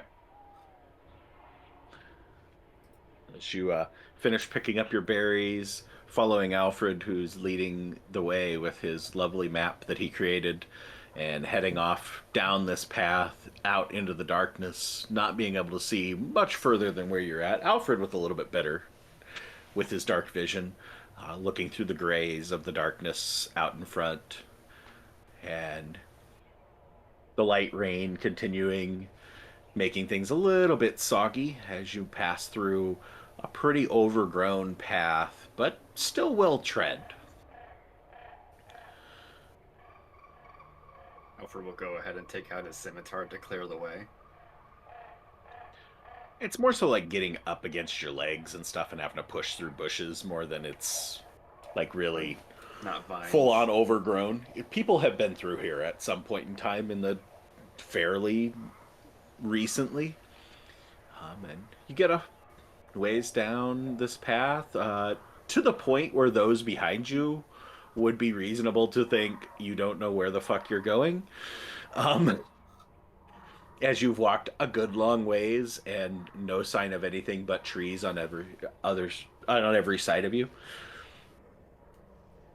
and knowing that you are walking away from the main road, but just as anybody would be prompted to start and say something, Alfred, you catch sight of a little clearing up ahead with a little what looks to be an abandoned cabin sitting down in the middle of it. Yeah. No signs of life from it, no smoke, no light, just sitting vacant. Pieces of planks missing from the walls, holes spotted, various small holes in the roof where the thatch has given way. I read So a novel still a- about something like this happening. And we'll go to break. Nice. So let's try and keep it pretty short on break since Jofrier's got a pressing appointment here in about an hour. So I need to make sure the owlbear eats him by then. Yo, Right. You gotta go save your girlfriend. he's gonna run away in the woods. Fuck you guys, I'm letting these wagons. That's why he's so intent on keep on going. He's trying to get away. He's about to have his naked and afraid adventure, so. You find just everything, ads and all. As you are, we'll return to the abandoned cabin in the woods. Alfred, as you catch sight of this fairly decrepit cabin, but honestly fairly inviting when you're out in cold 40-degree temperatures, soaking wet, as you guys have walked straight through rain for 8 hours straight at this point, or 7 hours. You guys are all just drenched, unless those of you with prestidigitation, I suppose, can be doing air dry repeatedly as you go. But the rest of you, pretty well soaked at this point, and it appears that it would provide shelter. Does it still have a door attached to its hinges? It does have a door. It is in rough shape, but there is a door. Alfred will give a light rap and then either pull or push whichever way as he opens it up to see what's inside. The door doesn't seem to have a way that it goes anymore. As you pull it and then you immediately go to push it back the other direction and it just swings. It's basically a saloon door anymore. As it gives a very large creak as you push the door forward and move in. And you just hear a little bit of scurrying. Something moving across the floor as you push the door open to reveal small 15 by 20 foot single room cabin, devoid of any real furniture left behind. There's one chest left in the corner that looks like it has been ransacked and beaten. Is there a fireplace? There is a fireplace. A few missing stones from it, but it seems to be mostly intact. A couple windows, one to the left, one to the right, looking out to each side. Looking out the one to the left, you can see that there's a well sitting off to the side of the house. Otherwise, there's about a 10-foot space outside the house of a clearing before it gives way to the trees and the darkness. I'm sorry, did you say if there was any furniture? A broken chest and then the fireplace is the only things left in it. Distinct impression that whoever resided here probably moved, not met an unfortunate end. Or it's just been ransacked and people have taken the stuff. If it's a wooden chest, Alfred will begin to take the pieces and start chucking them into the fireplace. Just start making a fire. Did you everybody else following up behind? As you followed Alfred, you eventually got within viewpoint to see this abandoned cabin. Well, home sweet home. As Alfred goes in, Percy's gonna follow, but she's gonna kind of just do a quick but thorough look around, making sure that there's nothing weird around. No one's hiding under some weird lump or whatever. Okay. Give me an investigation. All right. Looking for lumps. Looking for lumps. My rolls have been shit today. As you search through just the brief outskirts, like I said, there's about a 10-foot clearing out in every direction. Some that kind of, you know how a clearing works, that it's not perfectly round or anything like that. There's some felled trees, they had cut down some trees to make room for building this little, presumably farmstead. As you're doing your search, you do find a little bit of what was probably a tilled garden of some sort. Not huge, about 10 foot by 15 foot. Or, sorry, not 10 foot by 15 foot, but about 10 by 10. It's mostly overgrown with other dead plant life on it, as we are not in the season. There's a whole lot of active plant life going on. But, don't find anything out of the ordinary. Interesting flora. It's kind of different plants here, apparently, but for the most part, it's just a forest. But definitely no signs of anything. Don't see anything to suggest to you that there's anybody lying in wait, watching, or somebody that resides here that's just walked away for a moment in the middle of the night. Okay.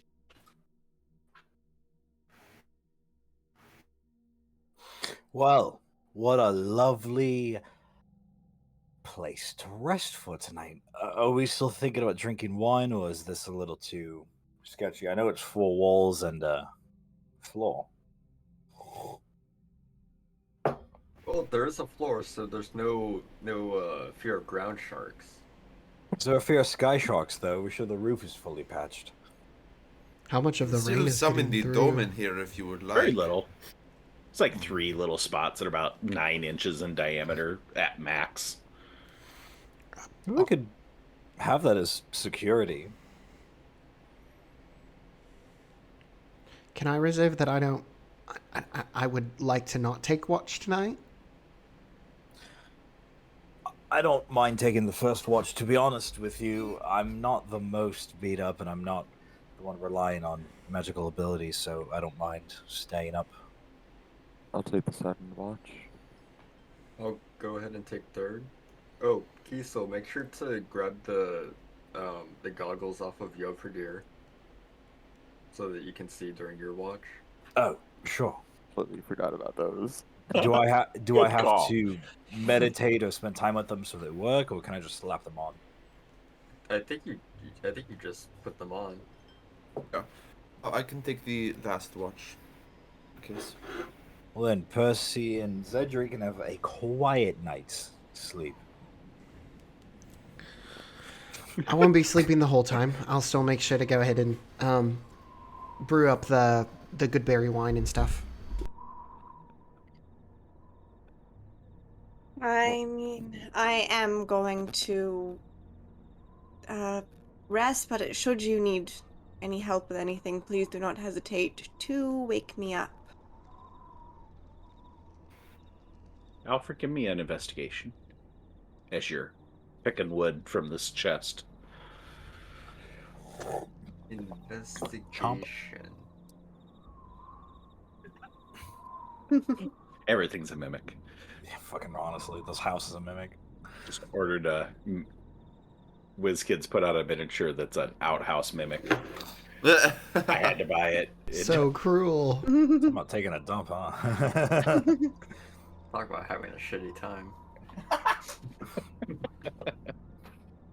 17. As you're taking apart this chest and pulling pieces to throw into the fireplace to start your fire, which obviously comes with ease for a fire heart. As you put together what's left of this chest into being a nice stack of firewood to make ease for anybody who's going to maintain the fire throughout the night.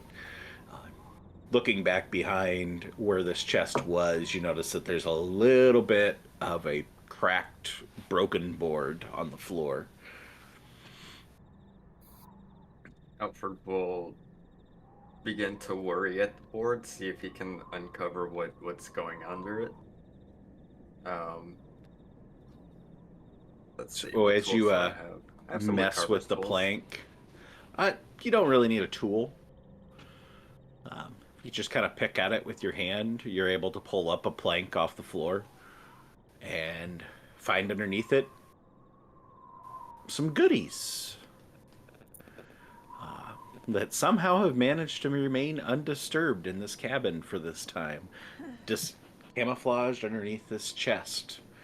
As you find 3 bottles of, based off of a quick pull of the stopper, some sort of alcohol. Hey. A little bit of a fruit scent coming from one of them. The other 2 much more earthy. Rough Let's presumption that it's some sort of wine in the one bottle, as well as maybe a whiskey or a bourbon in the other 2. I'm not sure I would trust abandoned cabin wine. It's probably had some time to ferment. It actually might be good. Hey, I don't know if he even showed you guys the wine. He may have kept it for himself. Is there anything else? Is it just the 3 bottles? Well, there is a little pouch, but it's kind of started to rot away a little bit, and you can see that the insides are things that didn't survive either. Probably like food rations for like. Looks like there's remnants of it's been eaten away, like some rats or mice or something got a hold of whatever food rations were in it and kind of ate most of the bag to get to it. So the bag is pretty much destroyed. You do see one piece of rolled up paper inside. Yeah, no, Alfred will take the piece of paper. Just take Does the it piece have of paper any- out. Does it have anything written on it? Unrolling it, it looks so similar to your map that you made. Somebody else's rough attempt at mapping this region. A few can I points take where it seems to have more detail than yours, and other points where less. Is it of a better quality?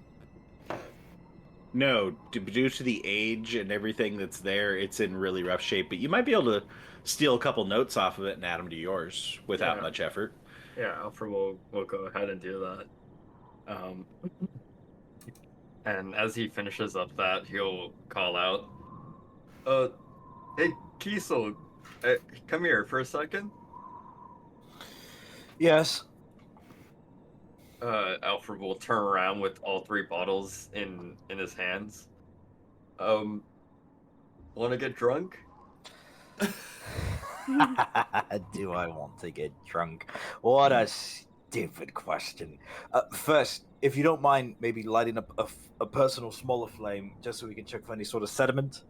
If this is mead or any other sort of brew, we want to make sure that it's been properly handled. Sure. Alfred will produce a flame. Is there anything sloshing around in here that shouldn't be? Only one of the bottles is clear. The other ones appear to be some sort of... One is wood. The other one is metal. But the one clear one, nothing to arouse any suspicions. I mean, it looks pretty clean. Honestly, it looks better than half the shit you guys have drank over the time. So. Yeah. Has it passed the sniff test? Give me a perception check. I'll drink it. I'll give you a constitution save.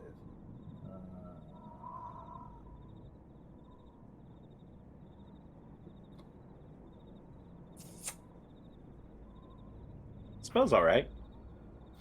You can pass yourself off as a connoisseur at this point. Just yeah, with a 5, yeah, you're pretty confident. It's all great shit.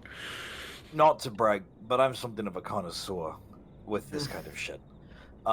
Then I'll, and with the clear one, I want to take a quick little dab, like a hot sauce dab on my tongue.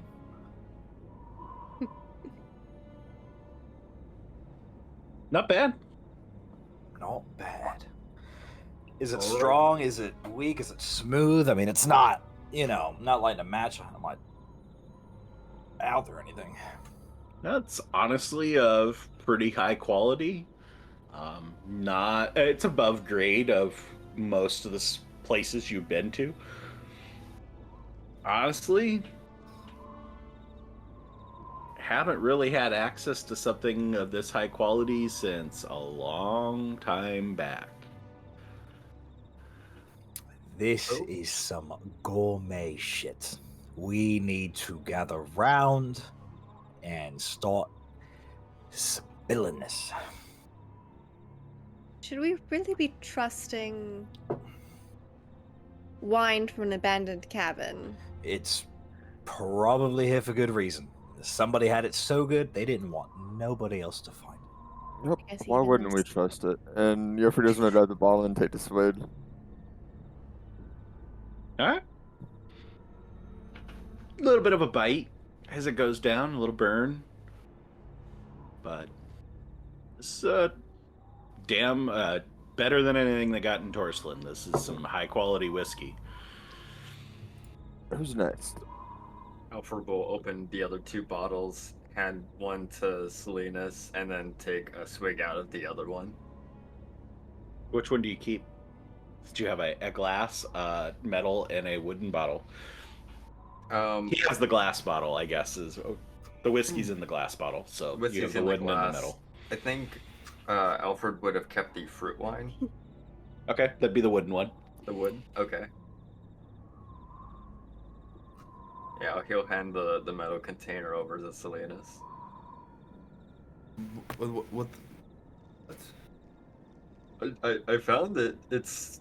Drink. I mean, drink. Yeah. No, that's the point. That's all. Need I say more? I'll take it. I'll take a small sip and see what it is.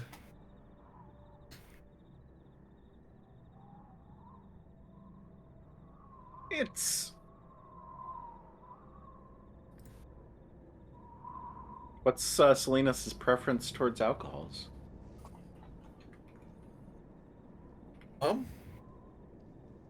What's Salinas drink? We'll put it that way. What does Salinas drink? Well, that is a That very will be the good rest of the question. session. We're gonna discuss what everybody's drink is. A gin and tonic type of person. Fishbowl margarita. Dry wine. Three very different answers. I don't know. I feel like I thought he'd be very refined. I feel like Salinas would drink like Martini. Yeah. I was gonna say like a cosmopolitan. Yeah, then your little swig. Oh, it's awful. Just not your taste whatsoever. Yeah, first I'm like, ooh, pass me that one, and switch No, bottles.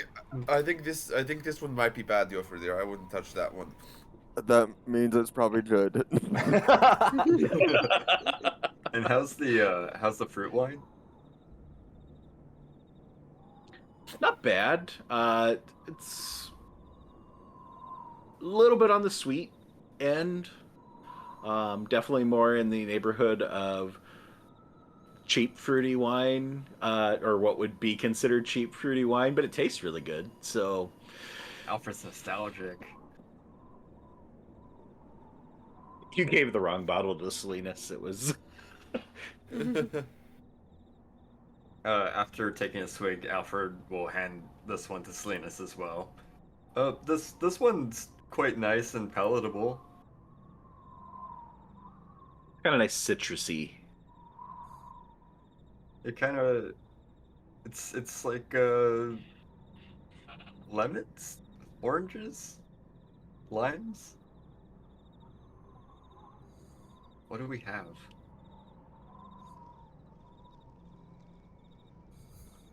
Yeah, What'd you what's it? eat when you were in Swarnsteed, Alfred? Did you have yourself any Tanaberry preserves? I don't think Alfred actually has tried any Tanaberry. Okay. For any of you Or- that do try it, it is a Tanaberry wine. Did we but... cut up a piece?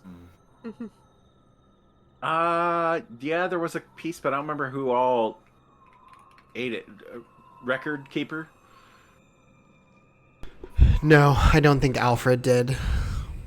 Yeah, I don't remember.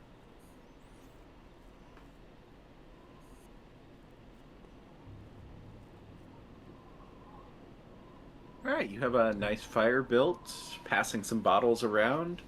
I don't know what you guys have for food to make a meal, since you guys haven't eaten since the feast in the morning. And you're now roughly half an hour past midnight. Is there space in this cabin for me to still make my dome? You could, because it's...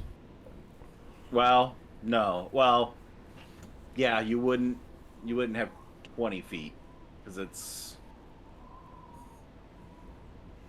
20 by 15 is the size of the cabin, and you need 20 by 20, right? 10-foot radius. Yeah. Foot radius, a sphere. There's I need a 20 by 20 by 10 foot space. Yeah. Griffith's gonna bust out the box of beef jerky from Salinas. There you go. Well,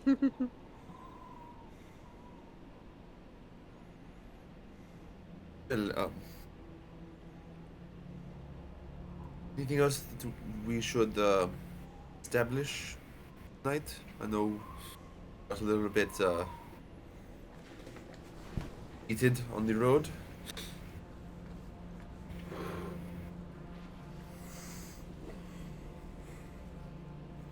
Well, no matter how much you love Izzy, jokingly, of course, I would die for any one of you. You're all very good friends to me. Even you, Percy, being a newer addition to the party, I suppose, even temporary.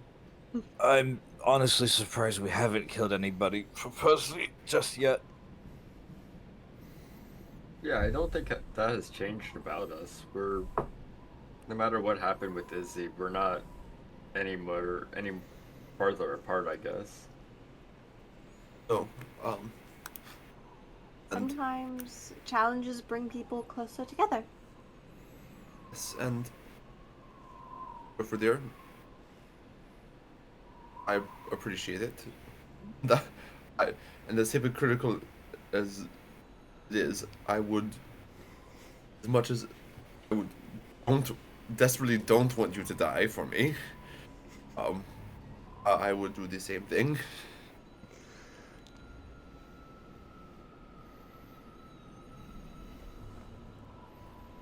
You guys are having this conversation and passing the bottles around.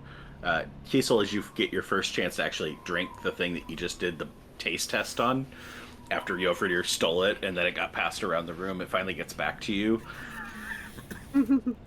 And as you take a good swig, fully get the full flavors. It's like you're transported in your mind back home. This is good Tellurian whiskey. I don't like this. Almost makes you embrace the, yeah, it kind of aggravates the Izzy stuff because she tried to keep you from home. This just makes you think of home all the more. Xedre, now that we're here, Salinas is going to kind of reach over to where all our stuff is, and kind of reach into the bag of holding and pull out the chunk of your horn. Right. Yeah. Xedre has like half of a bandage that he's using as like a cheesecloth as he's trying to strain the good berries, because he said that he was going to make good berry wine as everybody's passing these bottles, and he's still committed to doing it. Yeah, I guess we can go ahead and put it back. I mean, if you Do you want my help? Yeah, might be nice. Honestly, I kind of thought it might just be fine to do this, and he'll kind of like reach back behind him and like scoop a little bit of the fireplace.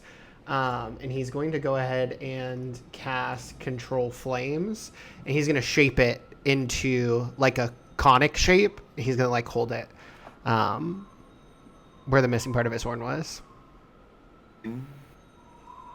I think that's a good look on you, Xedre. That looks badass. Not sustainable, Indeed. but could work in the meantime. I know that you had talked about multiple ways in which you wanted to exactly fuse it back. If you want to go this route, I could make you a little, I guess, attachment, but you would have to refuel it, I guess. It was more. I was thinking more of a. It would be more of a. Pair.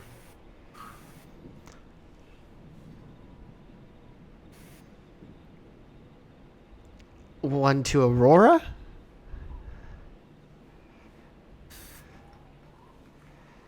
Yes. Into Aurora. Okay. Xedre will let the flame kind of like sputter out, and he'll go ahead and lean towards Salinas. I don't want you to have to worry about the refueling and constructing something for me, Alfred. It's okay. I mean, Since- I would be happy to. You know that. I'd do anything for you. I appreciate it. Same to you. All this talk about self-sacrifice and stuff. Yeah, I have to admit. Though I find that I myself might have to sacrifice just out of sake of we walk into a lot of different things, and one of them's just gonna go nasty. So maybe we keep an eye out for each other as we keep on going. Keep ourselves in check and make sure that the situation doesn't arise. We always have. Yeah. Xedre will lean in towards Salinas. This will kind of lean over and kind of gently press the horn back into place. Offer a quiet prayer. Not do this often, much as I probably expected, but for the sake of the others around me, I was more willing to lay myself at your feet. This is going to try a prayer of mending. See if maybe a divine mending would help reattach this horn. While Slingus is doing that, your first one lean into Yisla and just whisper, "Do your horns go back?" You know, if they're anything like being made of bones, maybe. But this is, I guess, a learning experience for the both of us. Now, do you think if you broke both ends of the horns off and fused them together, then maybe after 6 months you would have like a dual-wielding horned blade? Exactly enough. I'm just saying, it's self-regenerating weaponry. At that point, why don't we take advantage of this? I'm not saying that we should, ethically, but somebody should have thought about this at some point. Yeah, treat us like white rhinoceroses. Xedre's horns are pure ivory. Yeah, I don't know why I didn't mention that before. We could have been making some serious money, goddamn Xedre. No! Don't poach me! If they grow back, we can just farm.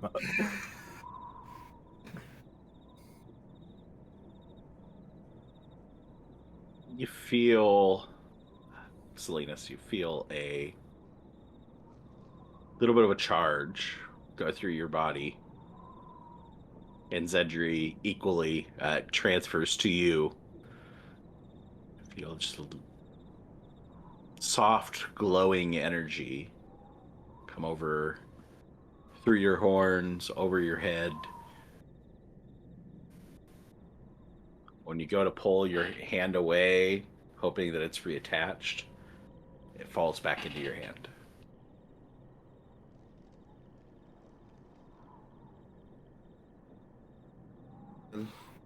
It's worth a shot. No, she isn't listening to me at the moment, but It's okay, Salinas. You did your best.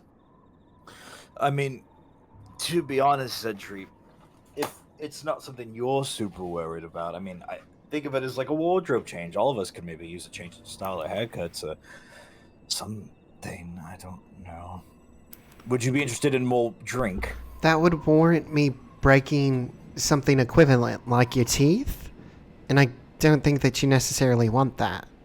I've met plenty of really cool looking dudes who've been missing teeth or have their teeth busted. Not for me, of course. I don't think it would look very good on me. I'm just saying nothing. I don't know what I'm trying to say. Drink more. I think we all should. Well, this could be a Anybody nice who little- has a con modifier of 1 or less and is taking drinks as they're passed around, give me a con save. This will be a nice little side project for me, Xedre, if you want it. No, yes, Xedre will kind of like scoot towards Alfred a little bit, and he'll like move his whole body, all of the setup that he's making the good berry wine in. I just felt like maybe it could be a little bit of like a win for Salinas. You know, he did the whole thing at the table where he like showed us his tattoo and kind of left. But I would very much like that. I'll get started on it right away. Alfred will just give him a soft smile. Xedre will get back to strain. He'll like put the bandages like in his mouth and really try to like strain out the rest of it into like a small jar. Was Xedre trying to?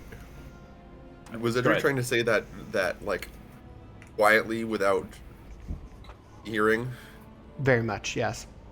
Xedre, give me a stealth. Oh, absolutely. And a competing perception from Salinas. Hey, Heidi ho! Oh! I won't even bother. Xedre's truly trying to be kind in this moment, but yeah, Yes. I mean, My perception's only a +1, so even if I get a nat 20, it'll still be lower. That really speaks so much to Xedre, though. Like, in this moment of loss, he's still looking to be kind to others. well, here's Alfred trying to help out too. Nice voice. You all are just too good for everyone else's good. Xedre, do you have proficiency in brewer's supplies? Oh, absolutely not. And he's Okay, so using just give his me herbalism supplies. Give me a dex check. Okay. Just straight dex. Brewing is basically just like long tea, right? Long tea. As they say, ooh, long tea. How much of a drinker is Alfred?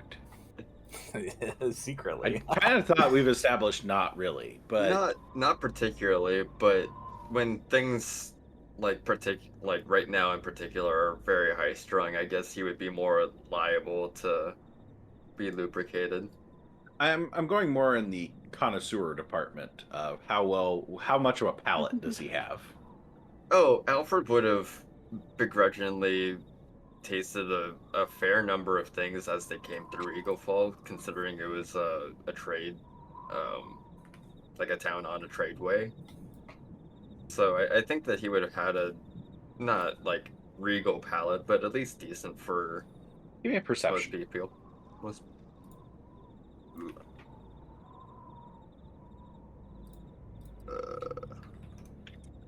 Or an investigation. You know what? I'll let you call it an investigation if you want. Ooh! Or you can just nat 20 it anyway. Ooh, baby.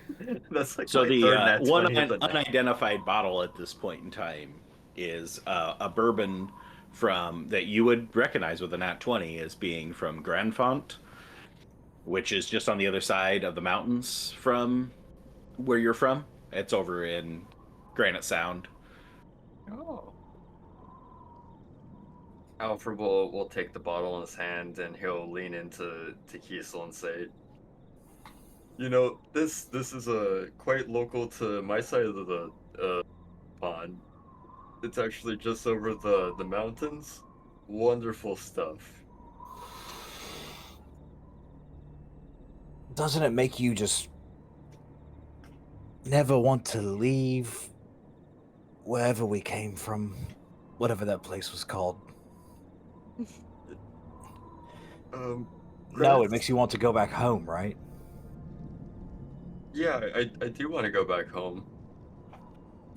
I mean, both my personal to family and then both back home to Six Bells. I don't see what you're getting at. It's really good. It's just this is a very Tellurian tasting drink. This one here. Really? Yes. And isn't the other one on the very wine from here? Be Yep. Xedre's home? Oh. That's an interesting set of bottles we have here. Truly. See, if you want to talk about coincidences, weird, that's the sort of shit that puts me on edge. Listen, but if you just give me a little bit, I can go ahead and make shit to go ahead and get the good berry wine going. I mean, that's what I'm waiting for. I'm not I'll try it. trusting weird cabin wine. If this was an even weirder coincidence, there should be some mead from Torsland. Something from Averia for Percy. Alfred. Nothing else under that floorboard, is there, Alfred? Alfred's actually gonna go back to the floorboard. What was in that like pouch? You gonna pull out the pouch? Yeah, he's gonna pull out the pouch. Okay. As you pull out this pouch that was made of some form of cotton or wool that is just mouse bitten, ridden, fallen apart. It like kind of just falls apart in your hands. Yeah, you could. There's still a few very dried and slightly decomposed pieces of some sort of food material if you want to taste test it and see where it's from. You Does it have look that, like- not regal palate, but pretty good.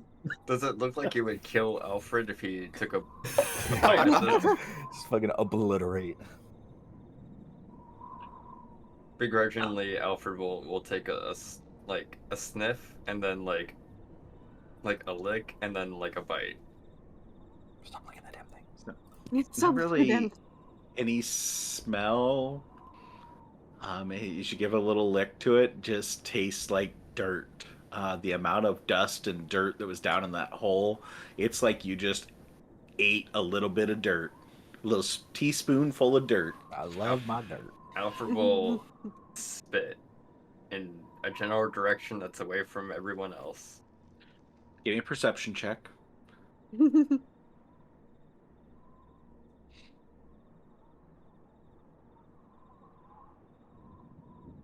Yeah, it just tastes like dirt.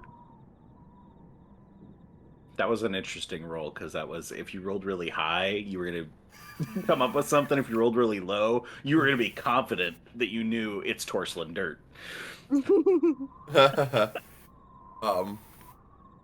There's no way to add my plastic genius to that. that would be 17. Doesn't change anything. It's no. still dirt. It's still dirt.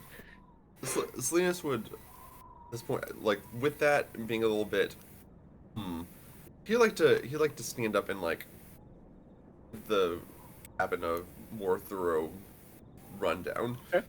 Give you an investigation. As you guys are like, how are you laid out as you're doing this? Hand the booze around and Mr. Distiller over here in the corner trying to make some Atana berry wine or some good berry wine. Could I get my cat to help me? We're in like a semicircle around the fireplace. With I'd say for an just- investigation, I'd say no, your cat would not be able to help you. I just Yeah, think I think that would. cracks in the floorboards form a pentagram, and all 5 of y'all are sitting at the corners of it. I mean, Alfred's temporarily by the floorboards.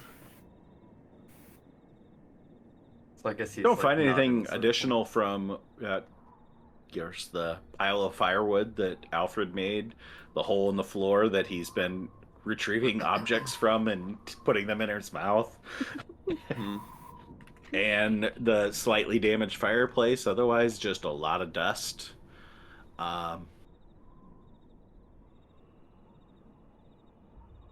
And that's about it. All right. So what did we establish as to seating arrangement? Who's sitting? Who's standing? Who's doing what? I think Xedre's in that corner by the fireplace, and then Alfred would be returning to join him again. Percy's probably sitting over there as well. Yofrir would be somewhere around there sitting against the wall. Keys will be lounging, you know, just kind of chilling. Cybil will be probably right in front of the fireplace.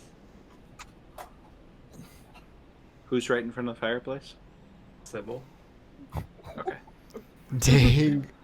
Dang.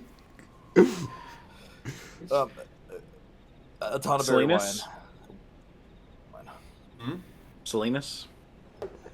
Trying, y'all. This has been kind of slowly walking around the room. Okay. And Percy and Xedre are the only two who haven't drinking anything? Mm-hmm. Okay. Selena's taking a couple sips of the berry wine and the one in the metal. Just a sip of poison? Just a sip of poison. Just a little bit of Just that. a dash of arsenic. Yeah. It's just a sip of the blue, the stuff in the metal container. You drink Say this is- Kool-Aid. Torture as we talk about food and wine and stuff, and I can smell cookies baking downstairs. It's like killing me. I'm hoping there's a delivery service that's going to bring them upstairs, but I'm not going to hold my breath. Kiesel still has like the Tellurian juice, right? Or whatever. Or has that been passed Did you around? hand it on, or have you just kept it? Shit, I don't know. Do I have any hands wanting to hand on, or? Upward would have taken a sip I mean, if you out of it. you had it in your hand, if you chose to not pass it along, you could so choose. Is the juice loose? Yes. Yeah, I mean, I guess at some point Kiesel would get it back in his possession, and kind of have it back. There's no marking; it's just like a clear glass of wine. Yeah. Any label that was there has long deteriorated. Long deteriorated. Kiesel will just look at it. And look at it. And look at it. Oh, thou invisible spirit of wine, if thou hast no name, let the no be called Dreamer. The Dreamer. Has anybody had any dreams? You want to invoke that person tonight? I don't know. It's just been so long since I've dreamed of home. And so Dreamed of long since anything. we've dreamed of anything. I know. I used to have crazy dreams. I used to have dreams of losing my teeth or having my eyebrows burnt off, and I was told that that might be stress related, but how I miss having dreams at all. You think it's weird that we found things that taste like the places we're from? Yes. Pretty. Were there any windows in this cabin? Yeah. This one There's to the opposite sides. You come in the front door, the fireplace is on the far wall. It extends to the room extends 10 feet out and to the left and to the right, and the windows are at the left and right. And the windows are still there. Yeah, broken panes. There was actually glass windows at one point in time. They're broken up a little bit, but Glass is real. still there. Okay. Kiesel will take another drink of the juice. Of the Jamba juice.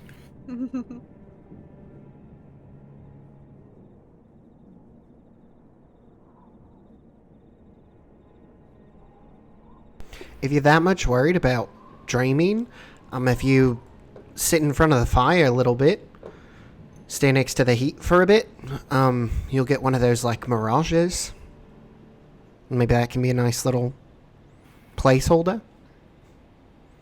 You know, funny enough, the last time I sat in a fire and had a mirage, it wasn't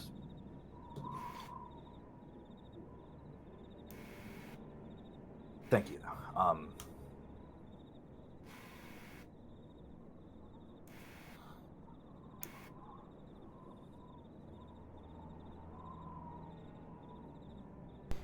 Are Those there, crickets are sure fucking going off. are there maybe some more things that we need to talk about with the evening than just what happened over the course of the past few days?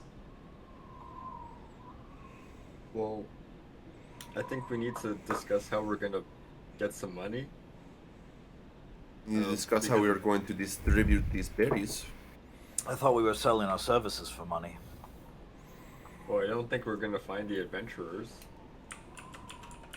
Well, we Maybe could. this- We still have the chance to find them tomorrow. I mean, nah. How honest do we want to be about finding the adventurers? The reward was for their living or dead bodies' return. I mean, who's to say we don't find bones or create bones if we're that worried about We're money? not about to fake somebody's death. We don't even know anything about these adventurers, and they're registered with the guild. I'm just saying.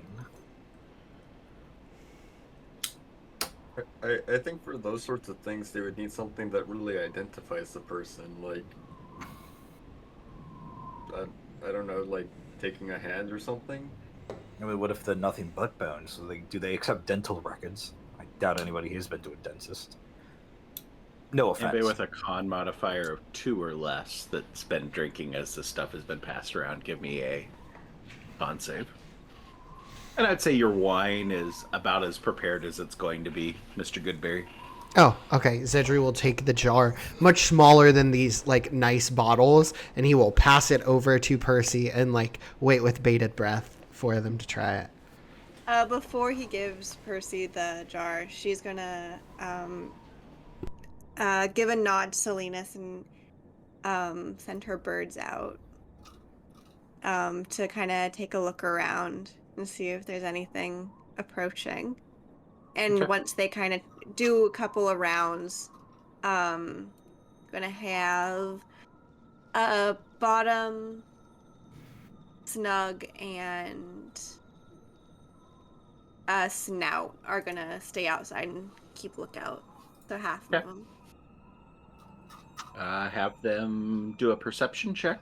Alfred with 21. You're good. Everything's going good. Not in any way under the poison condition. You now have advantage on saving throws against being frightened, as you are either brave or dumb. I hate to ruin the moment, but I gotta go. So, That's what I was hoping MVP was- Yofridir was at the point where he could roll a con save, fail, and just pass out. He's gonna keep Hey drinking. yo. He's gonna drink till he passes out, anyways. Mhm. Unless there's no liquor left. But my MVP is gonna go to Percy. A lot of heartfelt moment, so that's really awesome in the session, and I'll just send you my questions. Sounds good. All right. See Go y'all be the next. savior. Bye. Yep. Safe travels. Don't I drive. hope too- her too car is fast. alright. I hope Yeah. so too. I appreciate it. Have a good Have night. a good night. Jeff. You as well. Good night. See you next week. But shit tonight. Sorry. I've been taking them all. Hey, at least one of us is rolling well, so Mm-hmm. it's some consolation.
Oh no, he's definitely letting Percy go first.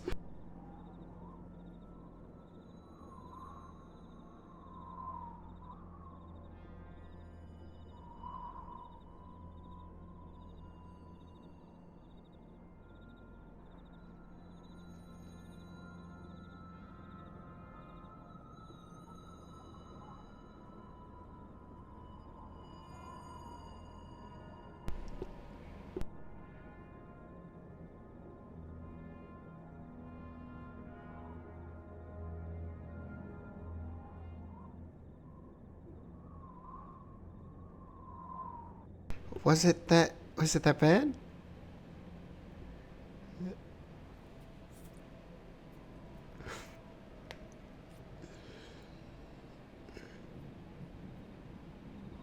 Yes, yes, yes!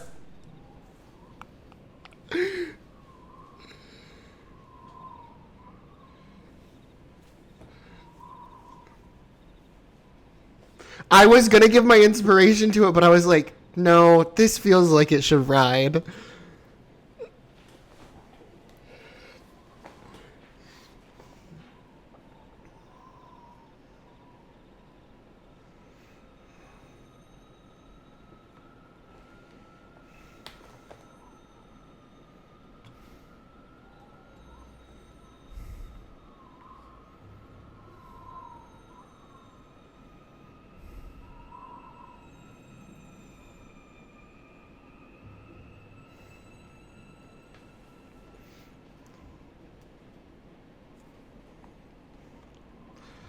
I'll do it. Why not?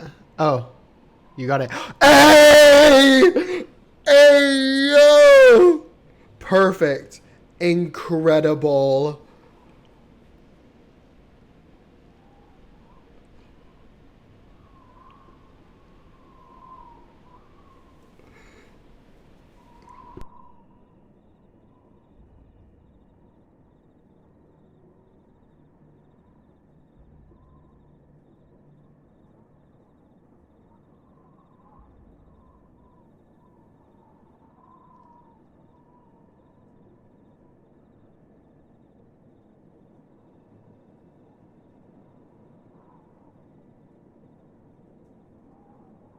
There's no way. It's not that bad.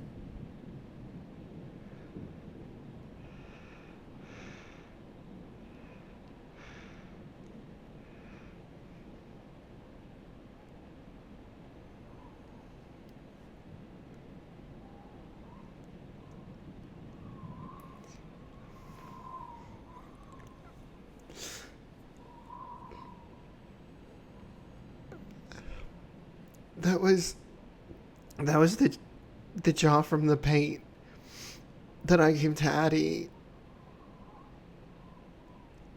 You just no, you never gave me your water skin. No, I cleaned it. I cleaned it.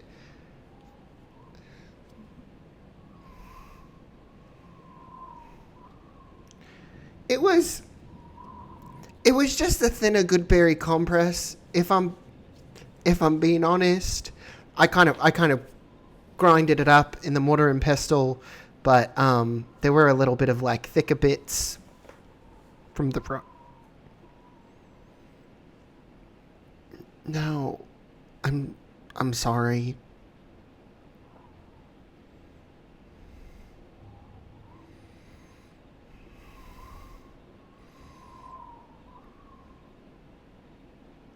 He sees you over to your unconscious.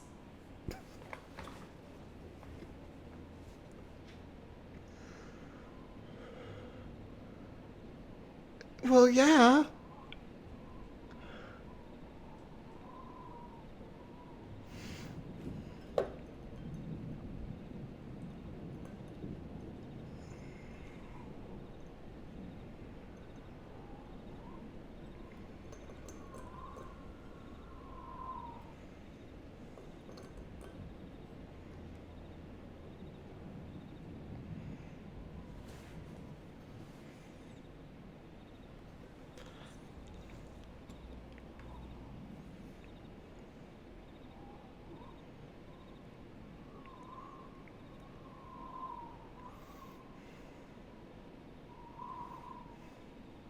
I don't know if I really aged them. Maybe I just let them kind of like die.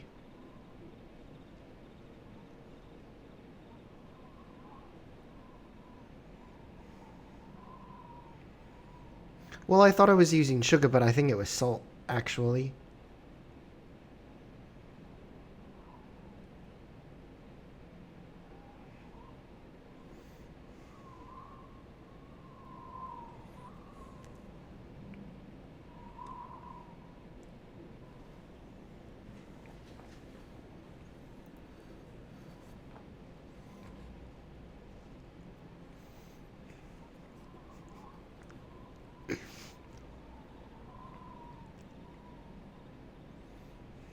was. The bad berry slush. That's what it was.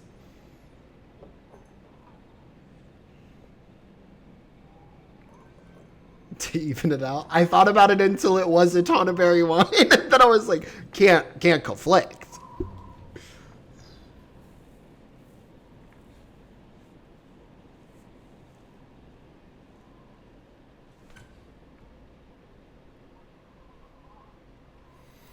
Oh.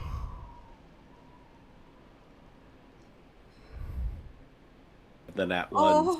no! Oh no! Oh no! I heard your reaction to something like, how come I didn't hear that on here? I thought she was bringing cookies. We heard in. AJ's. Thank you for that. No. It's fine. Thanks, Paisley. That's You're so welcome. tragic. Mine was on though.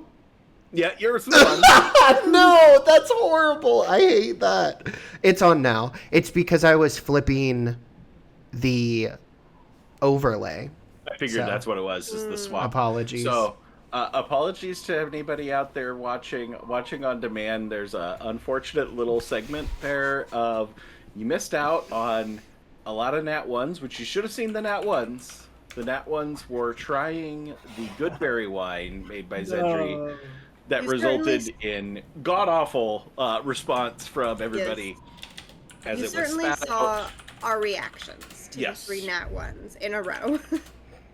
knocked out That was- Yofredir, spat out by Kiesel and Percy, and tossed out the window by Alfred before anybody That's- else could be harmed.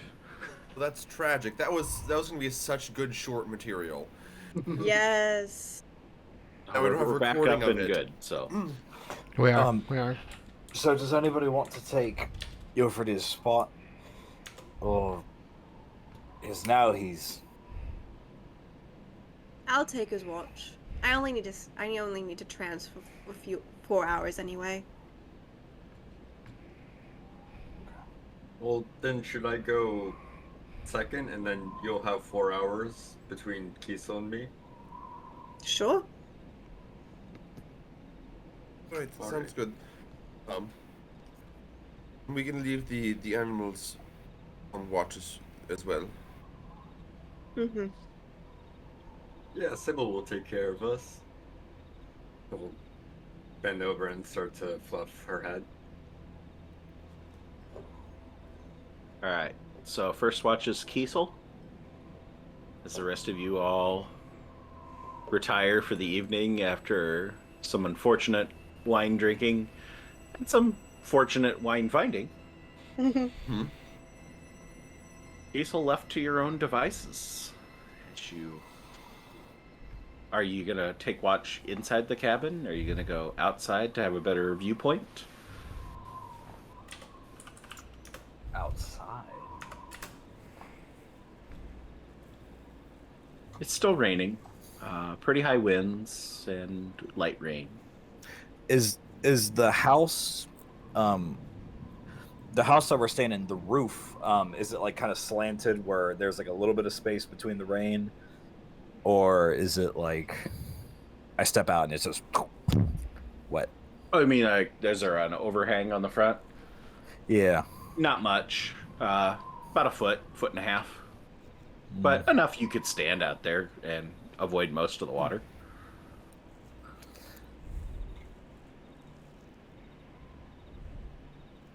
Yeah.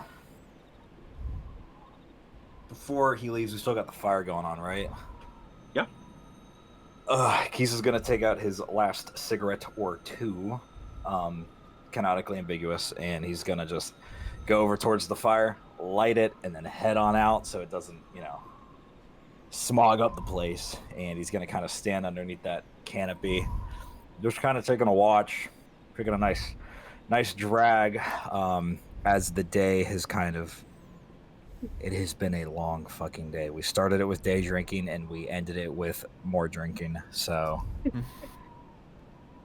Give me a perception check.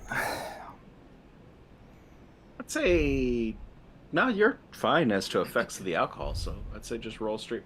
Well, it is going to be disadvantaged because you are out without dark vision, so... I hope that Alfred reminded him to grab the goggles at night from Alfred did remind him, and I would have swapped that shit off All against his right. sleeping head. So, regular perception roll. I thought about this already. Dude. Oh my god. Oh. To make things better, I have a baby. It does make it better. Just Yeah. standing out front, looking out. Your mind is a bit distracted. A lot of thoughts, a little bit of alcohol effects. And you take in a drag, a little bit of warmth coming off of the cigarette in your hand, compared to the cool, damp embrace of the night air. Soft patter of rain hitting the thatched roof up above your head, hitting the few leaves, needles of the evergreen trees. And don't notice anything creeping up or any creatures out there. Just low level of fog creeping across the ground. Your mind kind of just wanders with it, kind of playing tricks on you. As it kind of like cloud watching, daydreaming. Start to make shapes out of what you're seeing in the fog. Is little phantom shapes, like a ethereal menagerie of flora and fauna and fleeting faces crawling across the ground. You're able to put together quite a few interesting. It's a rabbit. That over there is it's like a lion. Kind of a little game you play with yourself to keep yourself entertained and awake, as it has been a long effing day. So, but the time passes, past 2 hours. Roll for an encounter. Roll for an encounter. That'd be a D4 at this point. Good, because I was going to grab the 20. All right. Thank you for letting me know. Oh, sorry, D6. We'll take the 4 because it's a success. So we'll let I am going to play it fair. I rolled a 3. Okay. As you watch these shapes, watch this fog as it moves across, just a very elusive mist that you start to think maybe it's more than just your imagination. That maybe there is something just off in the distance, just beyond the edge of your sight. Kiesel is going to mutter under his breath. Oh, depths of darkness, I discover my strength in these. I embrace on liberation. I want to head back through the door behind my... There's like broken glass, right? No. No. Oh, shit. There's no window facing outward towards this Correct. section. No window in the door either. Okay, he's just got to stand outside and just brace for impact.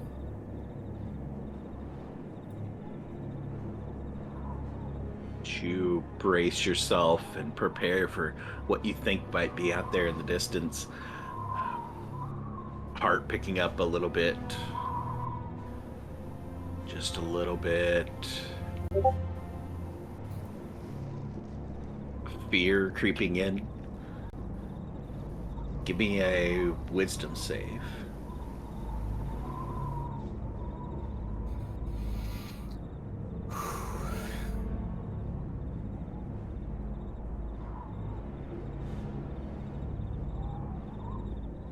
Story rolls.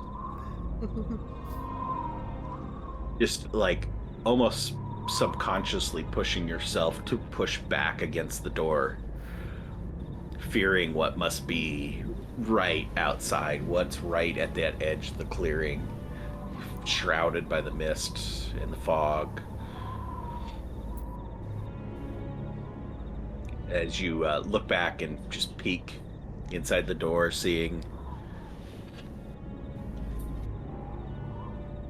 what's everybody doing inside? Has everybody gone to sleep? Prancing? Anybody still awake? I'd say this has been about an hour and a half since he went out on watch. I feel like Alfred would want to sleep right now. Either that or working on his infusion. Any of you that are going to take a watch would know you need to be sleeping during everybody else's shift in order to get your long rest. Yeah. Yeah, so Obviously, Yofredir is sawing logs. Xedre isn't taking a watch, so he would have stayed up. He would probably just be ready to like actually lay down. He kept like looking over all of the materials that he used and everything, trying to see what he could do to improve a drink the next time. Okay. Give me a perception check, Xedre.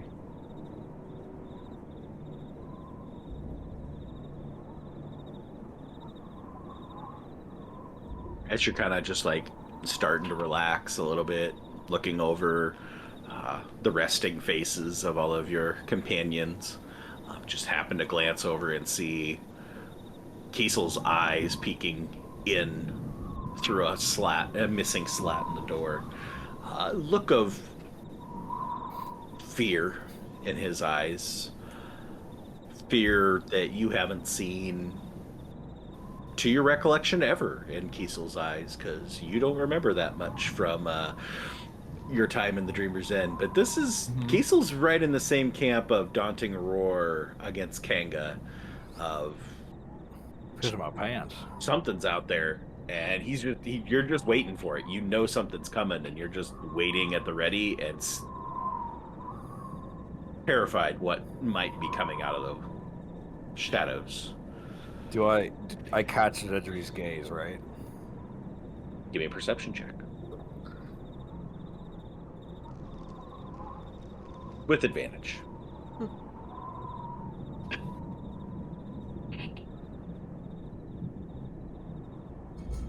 Yep. There we go.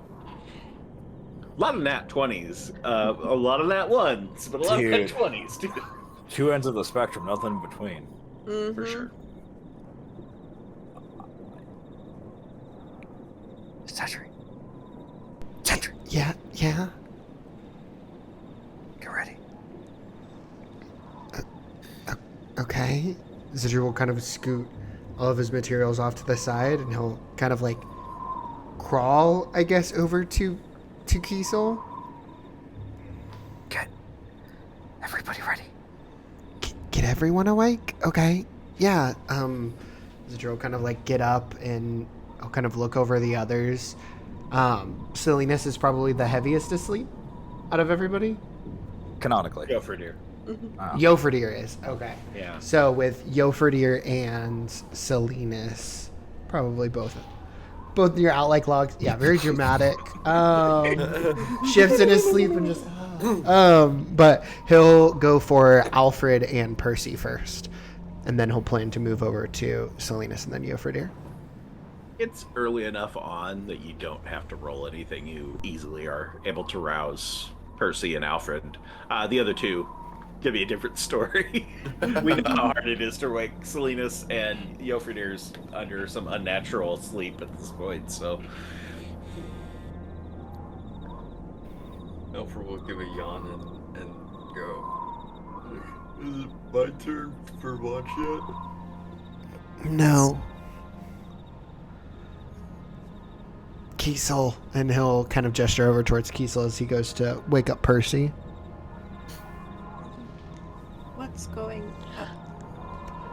Kiesel said to get everybody ready. On nights, probably. There's something out there. So I'm gonna have Percy like trancing, like leaning up against a wall. Is the space underneath the window. Is there like a window by the door? No, there's no windows on that wall. Okay. She's gonna grab her crossbow and You guys want a map? I would love them. that would be awesome. I will Oh, turn what do we off. need a map for? I don't know. You drew a pretty good one. Yeah.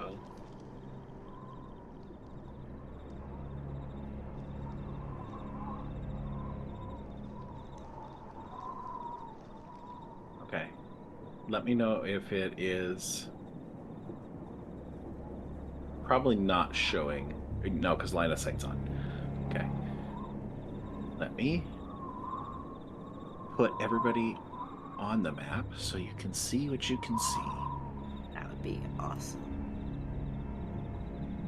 Look with your special eyes.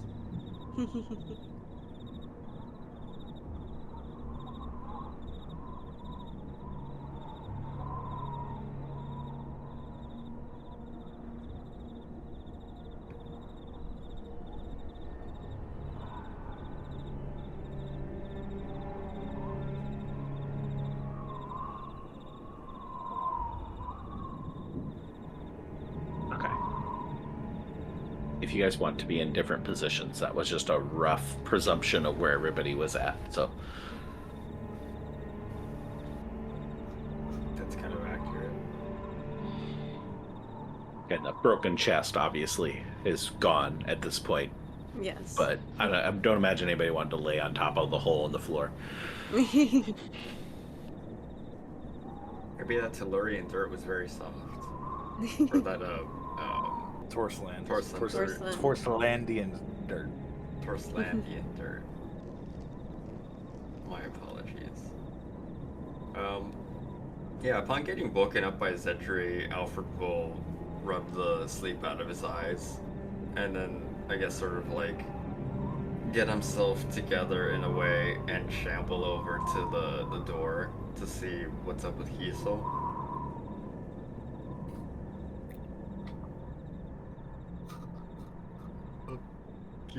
Kiesel? What's going on? Something out there. Something out there. Where? If I whisper, it doesn't pick it up. Aw. Can I look back? Do I see anything to corroborate this overwhelming sense of fear, or is the sense of fear so big that it doesn't matter? Give me a disadvantage perception. And can Alfred take a look as well? If you want to step out, there's really no way to look through the door very well. 2 nat 20s? Yeah. 2 Upper nines. Nines? Nines. Alfred will step out. You're sure it's there, but you still can't see anything concrete. You see the wisps of fog. Oh, the door was closed. Yeah. I don't know what's out there, but there's something out there. It's watching. Do I make mine a disadvantage as well? No. Okay. His is a disadvantage because he's afraid of whatever's out there. Okay. Nice. Dirty 20. There's nothing there. You're certain there is nothing there. Kiesel? I think you need to go to bed.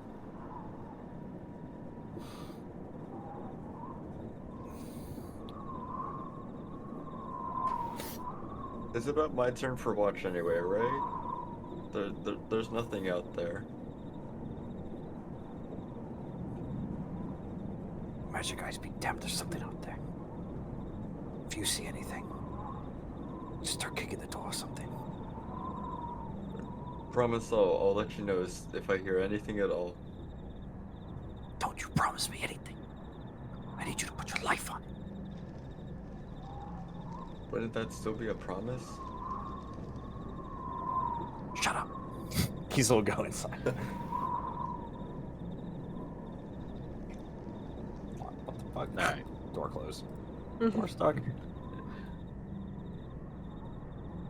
Salinas and Yofred are still sleeping. Xedre and Percy here. You can roll perception to see how much of that conversation you heard. If it matters, Alfred will pop his head back in and like give a thumbs up to Xedre or. The rolls, you hear that one? Rolls. I know, right? What the fuck?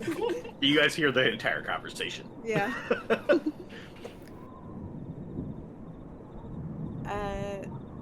Percy's gonna go back to trancing, but she's gonna keep her crossbow on her lap. Okay. And have her birds reported back anything, because she's left half of them out to help keep watch. Say this watch is a continuation of the previous perception check. Mm-hmm. Don't see anything. Didn't see anything the whole time that Kiesel was believing there was. Okay.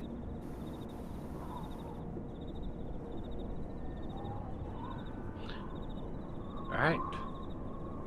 You guys, Percy goes back to trancing.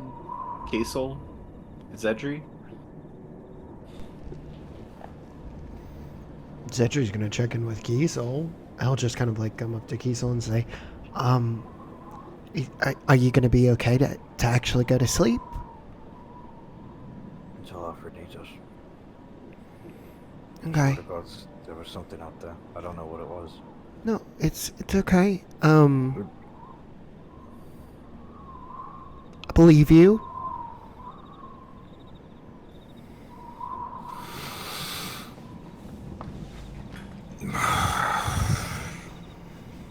Can I push this fear back, or is this like... Give me another wisdom save.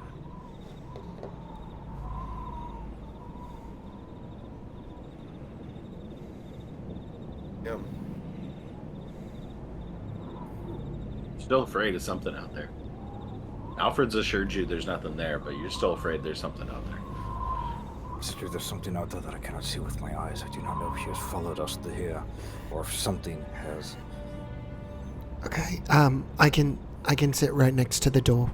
In that case, whenever Alfred needs us, I'll be right there, and I'll yell out real loud to wake you up. Okay? May have one eye open by that point. Try to actually get some sleep, though. It's been a really long day. Kiesel will cuddle up with his glaive in between his arms, and he is shook. Shaken, even. Xedre will sleep slumped against the wall next to the door, just in case somebody else... When somebody else sees it, according to Kiesel. There you go. Alright. As Alfred takes up his watch, we're about 3:30, 4 in the morning at this point, on second watch. Alfred stepping outside, that inner heat, the fire of Infernus, keeping you a little bit more on the warm side despite the definite biting chill of the night as the temperatures start to dip close to freezing. Sticks to rain. Don't ever see any flurries drop, but consistent light rain, persistent throughout your watch. The winds picking up, hampering your ability to hear much out in the distance beyond the whistling wind through the trees, the rustling of what few leaves remain on these trees as winter is concluded. And as that high wind really picks up, starts to blow away the fog, leaving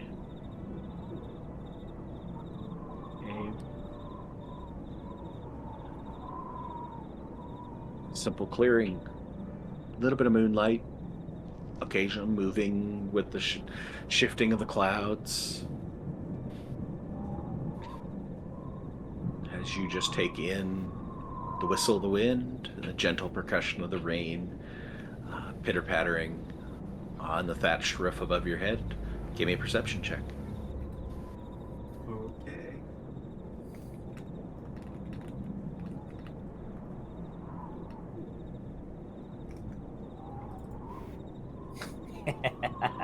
That was Looking a out. roller coaster of roll.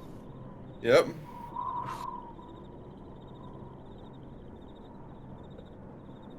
The fog subsiding makes you a little bit more comfortable in your ability to see threats that might be there. But that whistling sound, whistling through your ears, kind of puts you on edge. Give me a wisdom save with advantage. Interesting.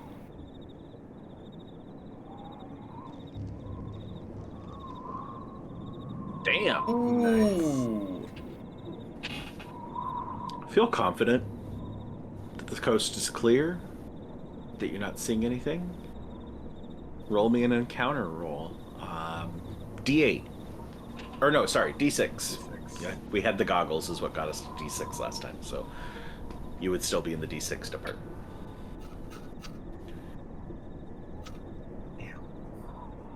As your 2 hours pass,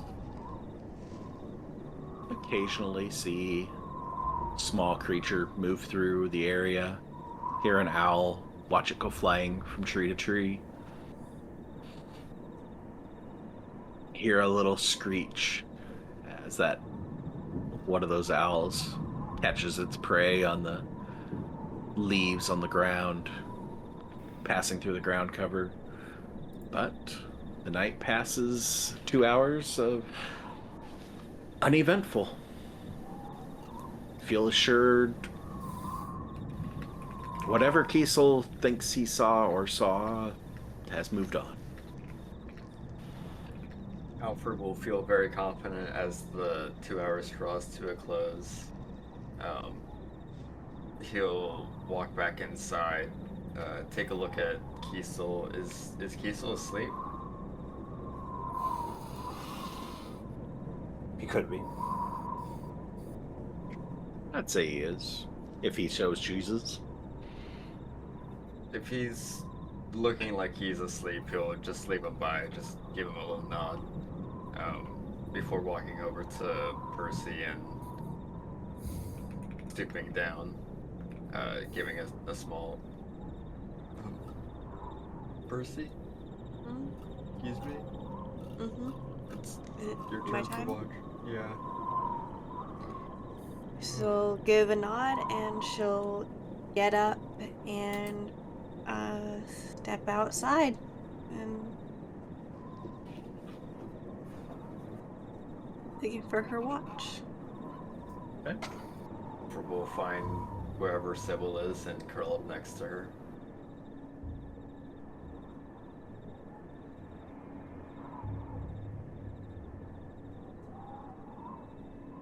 Alright, as you step out front, quick check, see your birds perched on the edge of the roof, keeping watch.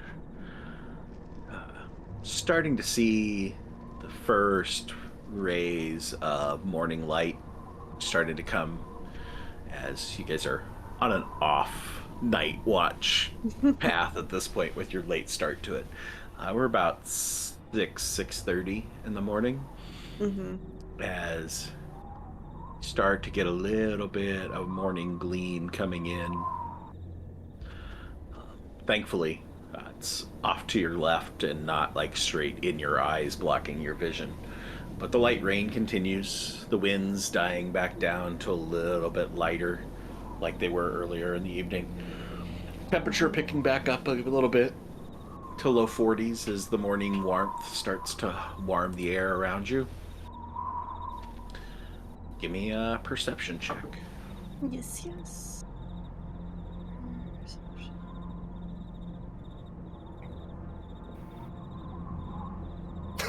Oh my god, the nat ones. Can I give Percy the inspiration? You can. Go for it, Thank Percy. you. Yes. Do it again. Stop! No. Stop! I need Oh my Keisha to God. feel some solidarity in this Please, paranoia. please. Ah! There you go. Nice Yeah. improvement. Thank you. You deserve a good roll. Says the nat 20 earlier. You know what, Xedre, I'll let you keep your inspiration because she should have been rolling with advantage because she has her birds helping her. So we'll call that her Nice. advantage roll to the 21. You Yeah, can her keep your birds are inspo. helping. All right, as you keep your watch, watching the morning sun start to rise, start to illuminate the forest around you, mind's allowed to wander a little bit as you keep eagle eye viewed on what's out there. Roll me an encounter, but give me we'll do a D8. D8. With the 21 perception, you are spot on, so we'll let you roll a D8 instead of a D6. Cool. Nice. Give me an investigation. Investigation. Do-do-do-do. Damn, all right. Shake off that one hard. All right. 23 investigation as you're just allowing yourself to kind of just take things in as your watch has turned quite easy at this point. Not having to stare out into the darkness as much. You don't have to fight the fog that Kiesel did. And you have the birds helping you. You're allowed to kind of just look around and you notice you just kind of come to the realization it's like, that path we walked in on, given the state of this building, no one's lived here years. But that path's not overgrown. That path, somebody's been here at some point. Don't know what particular purpose they served in being here. Whether they just found shelter like you, whether somebody maybe has resided here in the meantime. But something's keeping that path from overgrowing in the midst of this forest and keeping nature at bay. What exactly? Don't know. It's clear that something has. And as you pass your 2-hour watch, you're left with that thought as your watch concludes uneventfully.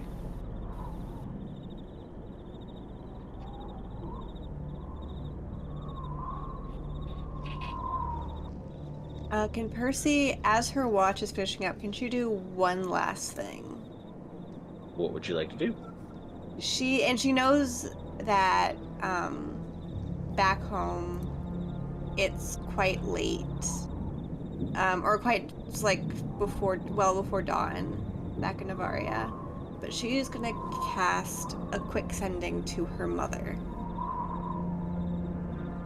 Okay. And she's going to say,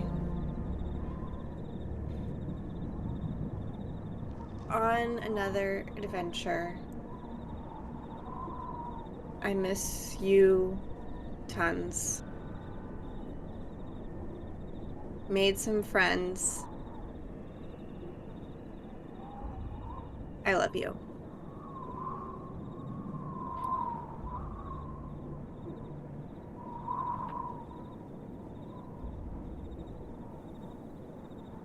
The message leaves on the wings of the spell.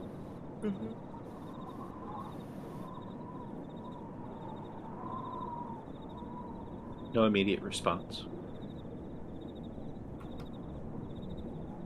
Who's fourth watch? Was it Salinas? That's me.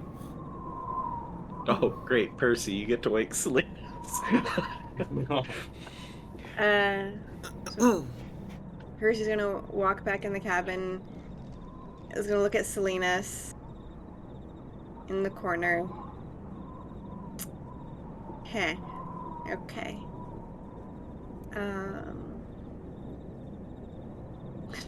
Walk over and just like, with her foot, just like jostle his shoulder as violently as she can. Okay. Give me a perception with advantage, Salinas.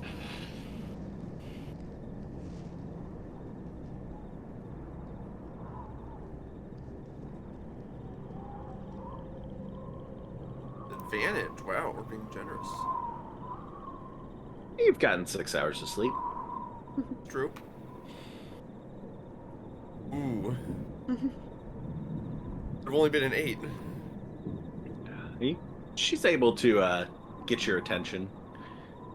A little groggy, but awakens you.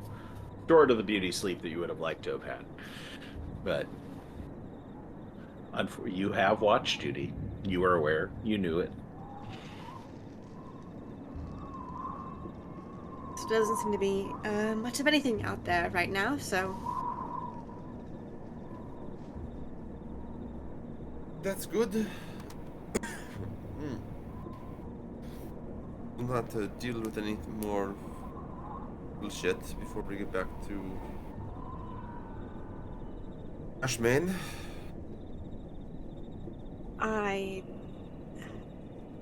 As I've said before, I've only known you all for a couple of days. It seems you managed to find your way into this shit sooner rather than later. It's unfortunate but true. You're I mean, I don't know if you have things to do. You are welcome to I'd appreciate the company if you would like to. So yeah, I mean, I already transed, so I'm good. But yeah, she'll go back outside and sit with Salinas while he takes watch. Okay. Help out if need be.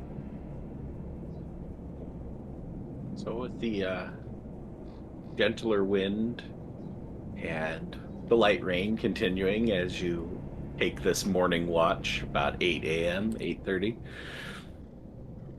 And just very soothing morning air, that nice crisp, a little chilly, but crisp, damp. Listening to the pitter-patter of the rain, almost kind of a soothing lullaby, kind of easing you back towards maybe go back to sleep. Feels pretty good.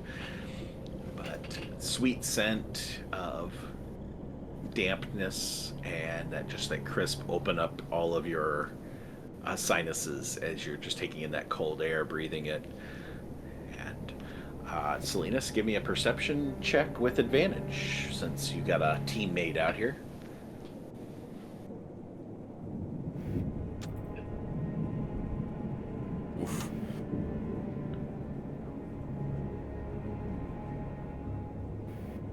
You guys take things in, looking out. Percy, you have a few thoughts in your head about, both between the sending you sent off to your mother, as well as the realization of the trampled path that you guys took to get in here.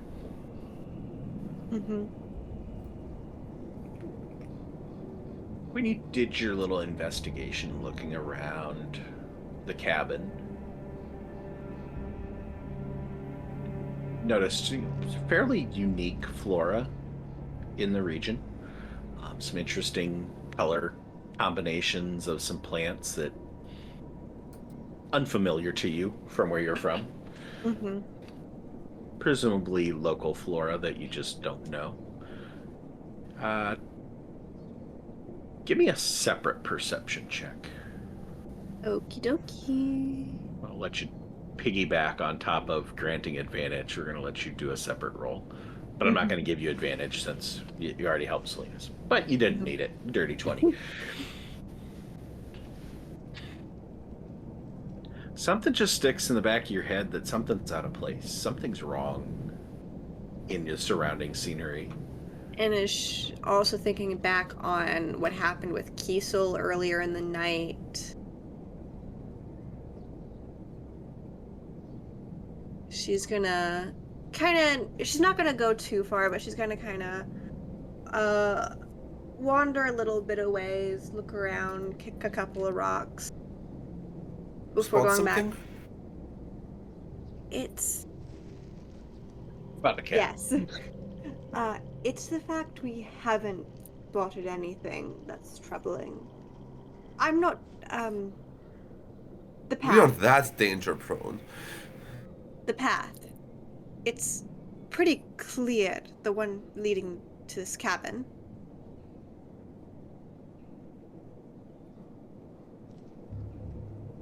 Yes? How long ago do you think this cabin was last, a home? Occupied? DM, if I were to estimate how long ago this cabin was last, lived in, what would I say? It'd be an investigation. I'll give you advantage. You've already done a check of the interior, combining that with a check of the exterior. Last actively maintained as a residence? At best, 1.5 years, 2 years, be a rough guess. With the dust and the disrepair and the...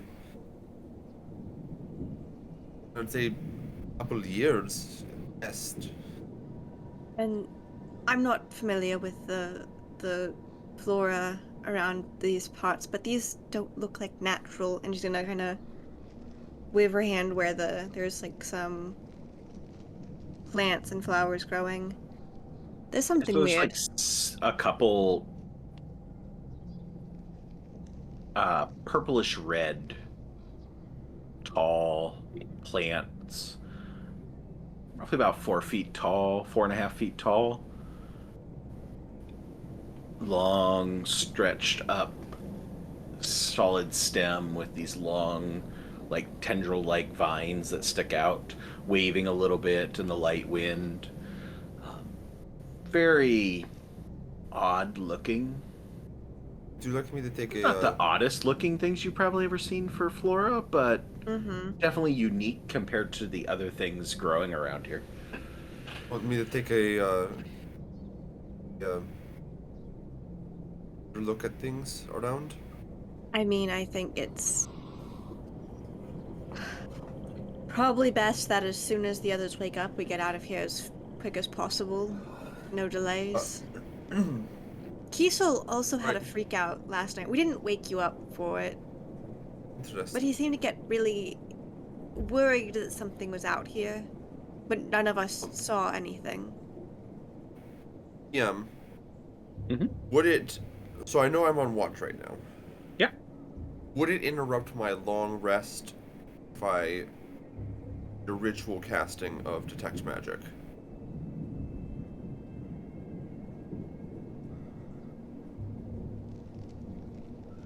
Oh, what is the lovely wording on rest? Long rest. I would say yes, because it says you have to go at least 8. Well, no, I think you'd be fine. Because you guys spent about 2 hours drinking and talking and nothing of any substance. So I'd say you already had 2 hours on the front, plus your 6 hours of sleep. So you'd be at 8. Okay. Sure. In that case, as we continue to sit in uncomfortable silence, this will take a couple minutes and ritually cast magic, and then he'll close his eyes and open them, and they'll be slightly glowing, pure white. Kind of take a look around, and is there anything out of place?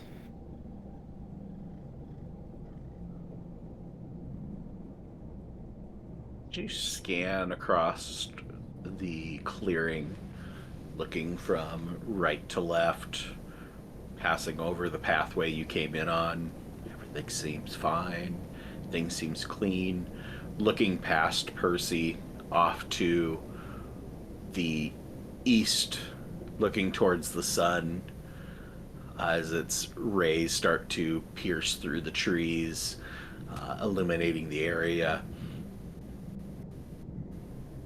These two reddish-blue plants, reddish-purple plants, light up, magical of some sort. Let me check something here. You know I'm gonna ask. Yep. Transmutation. Wow. All right. I was gonna say transmutation, and I wanted to double check it. So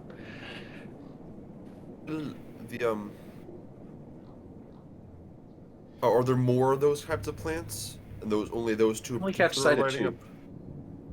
But yeah, those plants you pointed out are definitely picking up as magic. Transmutation magic. Transmutation. Oh, gods. Yeah, I say as soon as the others wake up, we're out of here. Call me crazy, but those the missing adventurers? What? I don't know. I might be chasing a red herring, but something turned those people into a weird looking trees. You think that... Just gonna look back.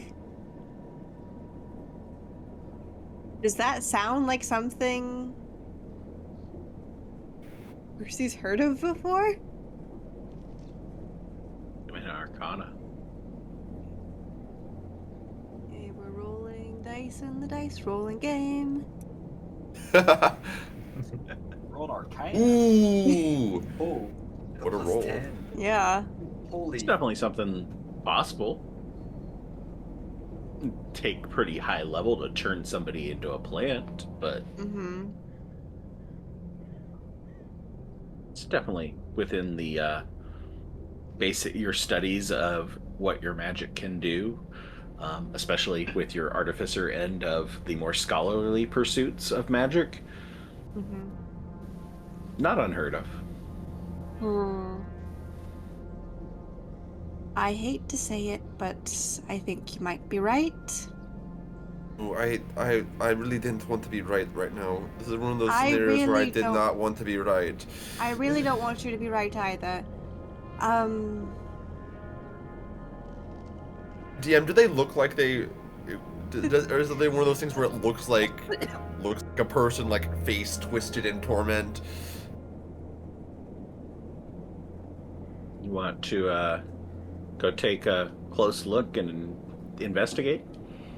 No, not even a little bit. Yes. Look about the right size and shape for a human. It's a little bit on the shorter end at 4.5 feet.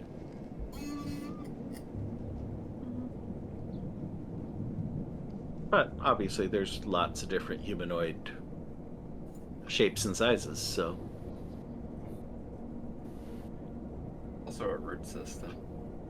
We might need to take a. I don't know. Do we hear enough about the money? Do we, when the rest of them wake up, do we what these things are, or do we just book it like you said? I think there's plenty of other ways to make money. You just need to live to get to do it. No.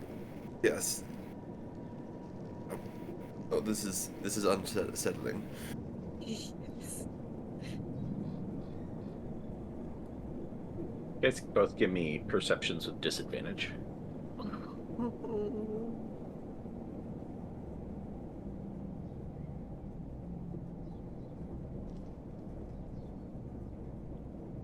How good are your eyes in the back of your head? Not bad.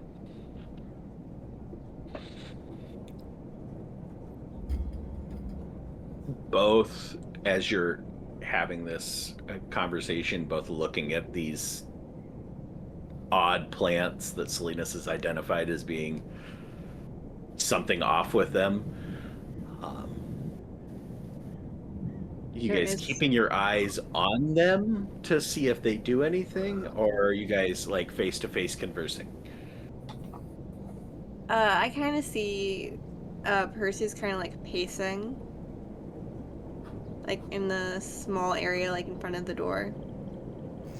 Salinas is definitely looking at them. He's definitely like, as he's having this conversation, he'll maybe like a look back and like say something, but he's like definitely like still kind of scrutinizing them. Okay. I marked them on the map as to where these locations are. You guys are checking these things out, having this conversation, debating what to do.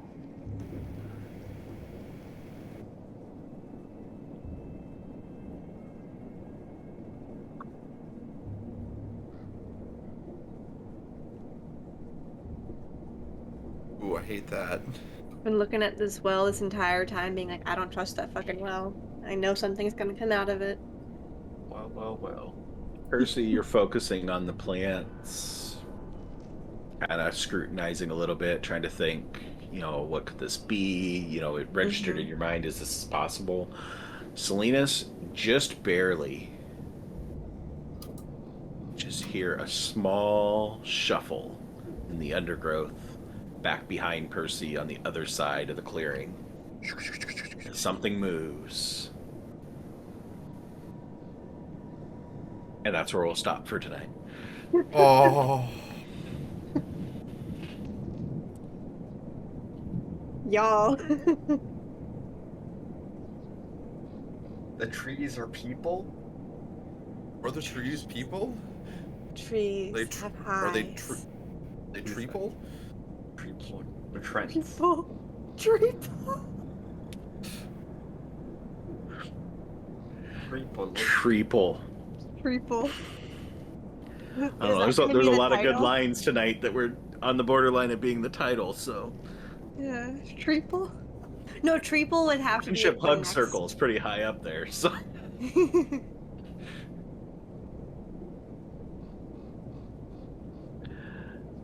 All right. That will conclude things for the on demand for tonight.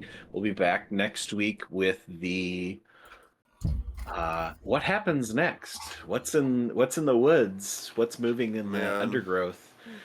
Is it just another Kiesel's seeing things, or did Kiesel see something? Better It's not coming discredit back. me.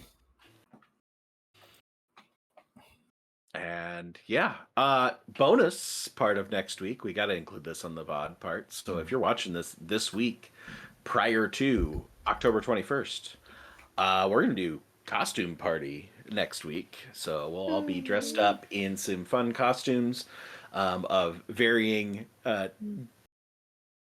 interesting themes and ideas. And we will see what's in the clearing and what that leads to, and we'll see. Hopefully you here watching live, interacting, influencing, and hopefully we saving won't our go asses. silent. technical issues. But Hopefully we won't all go silent during the arguably funniest part of the Yeah. stream. Funniest part of the whole session. that was unfortunate. Listen, I'm Yeah. sorry. We'll blame y'all. Jeff. He It's left not to your go pick fault. somebody up. It's not your fault, Honest. AJ. Oh. It's very Definitely sad that not we didn't get that AJ's on fault. record. Thanks to my wife for catching it. Indeed. Be here in the Yes. audience so you can catch these things and tell us. Call me as out. soon as possible. Reprimand me. Do it. Well, don't be Hey, mean hey, to slow AJ. down there, I'm buddy. still Slow learning. down. Curb stomp me with your. Whoa, that's another Alright. stream. We'll say farewell to the VOD people on that lovely curb stop comment. Until next week, thanks for tuning in, and bye. Bye. I thought we cut out again. I was like, where's Bye. my audio?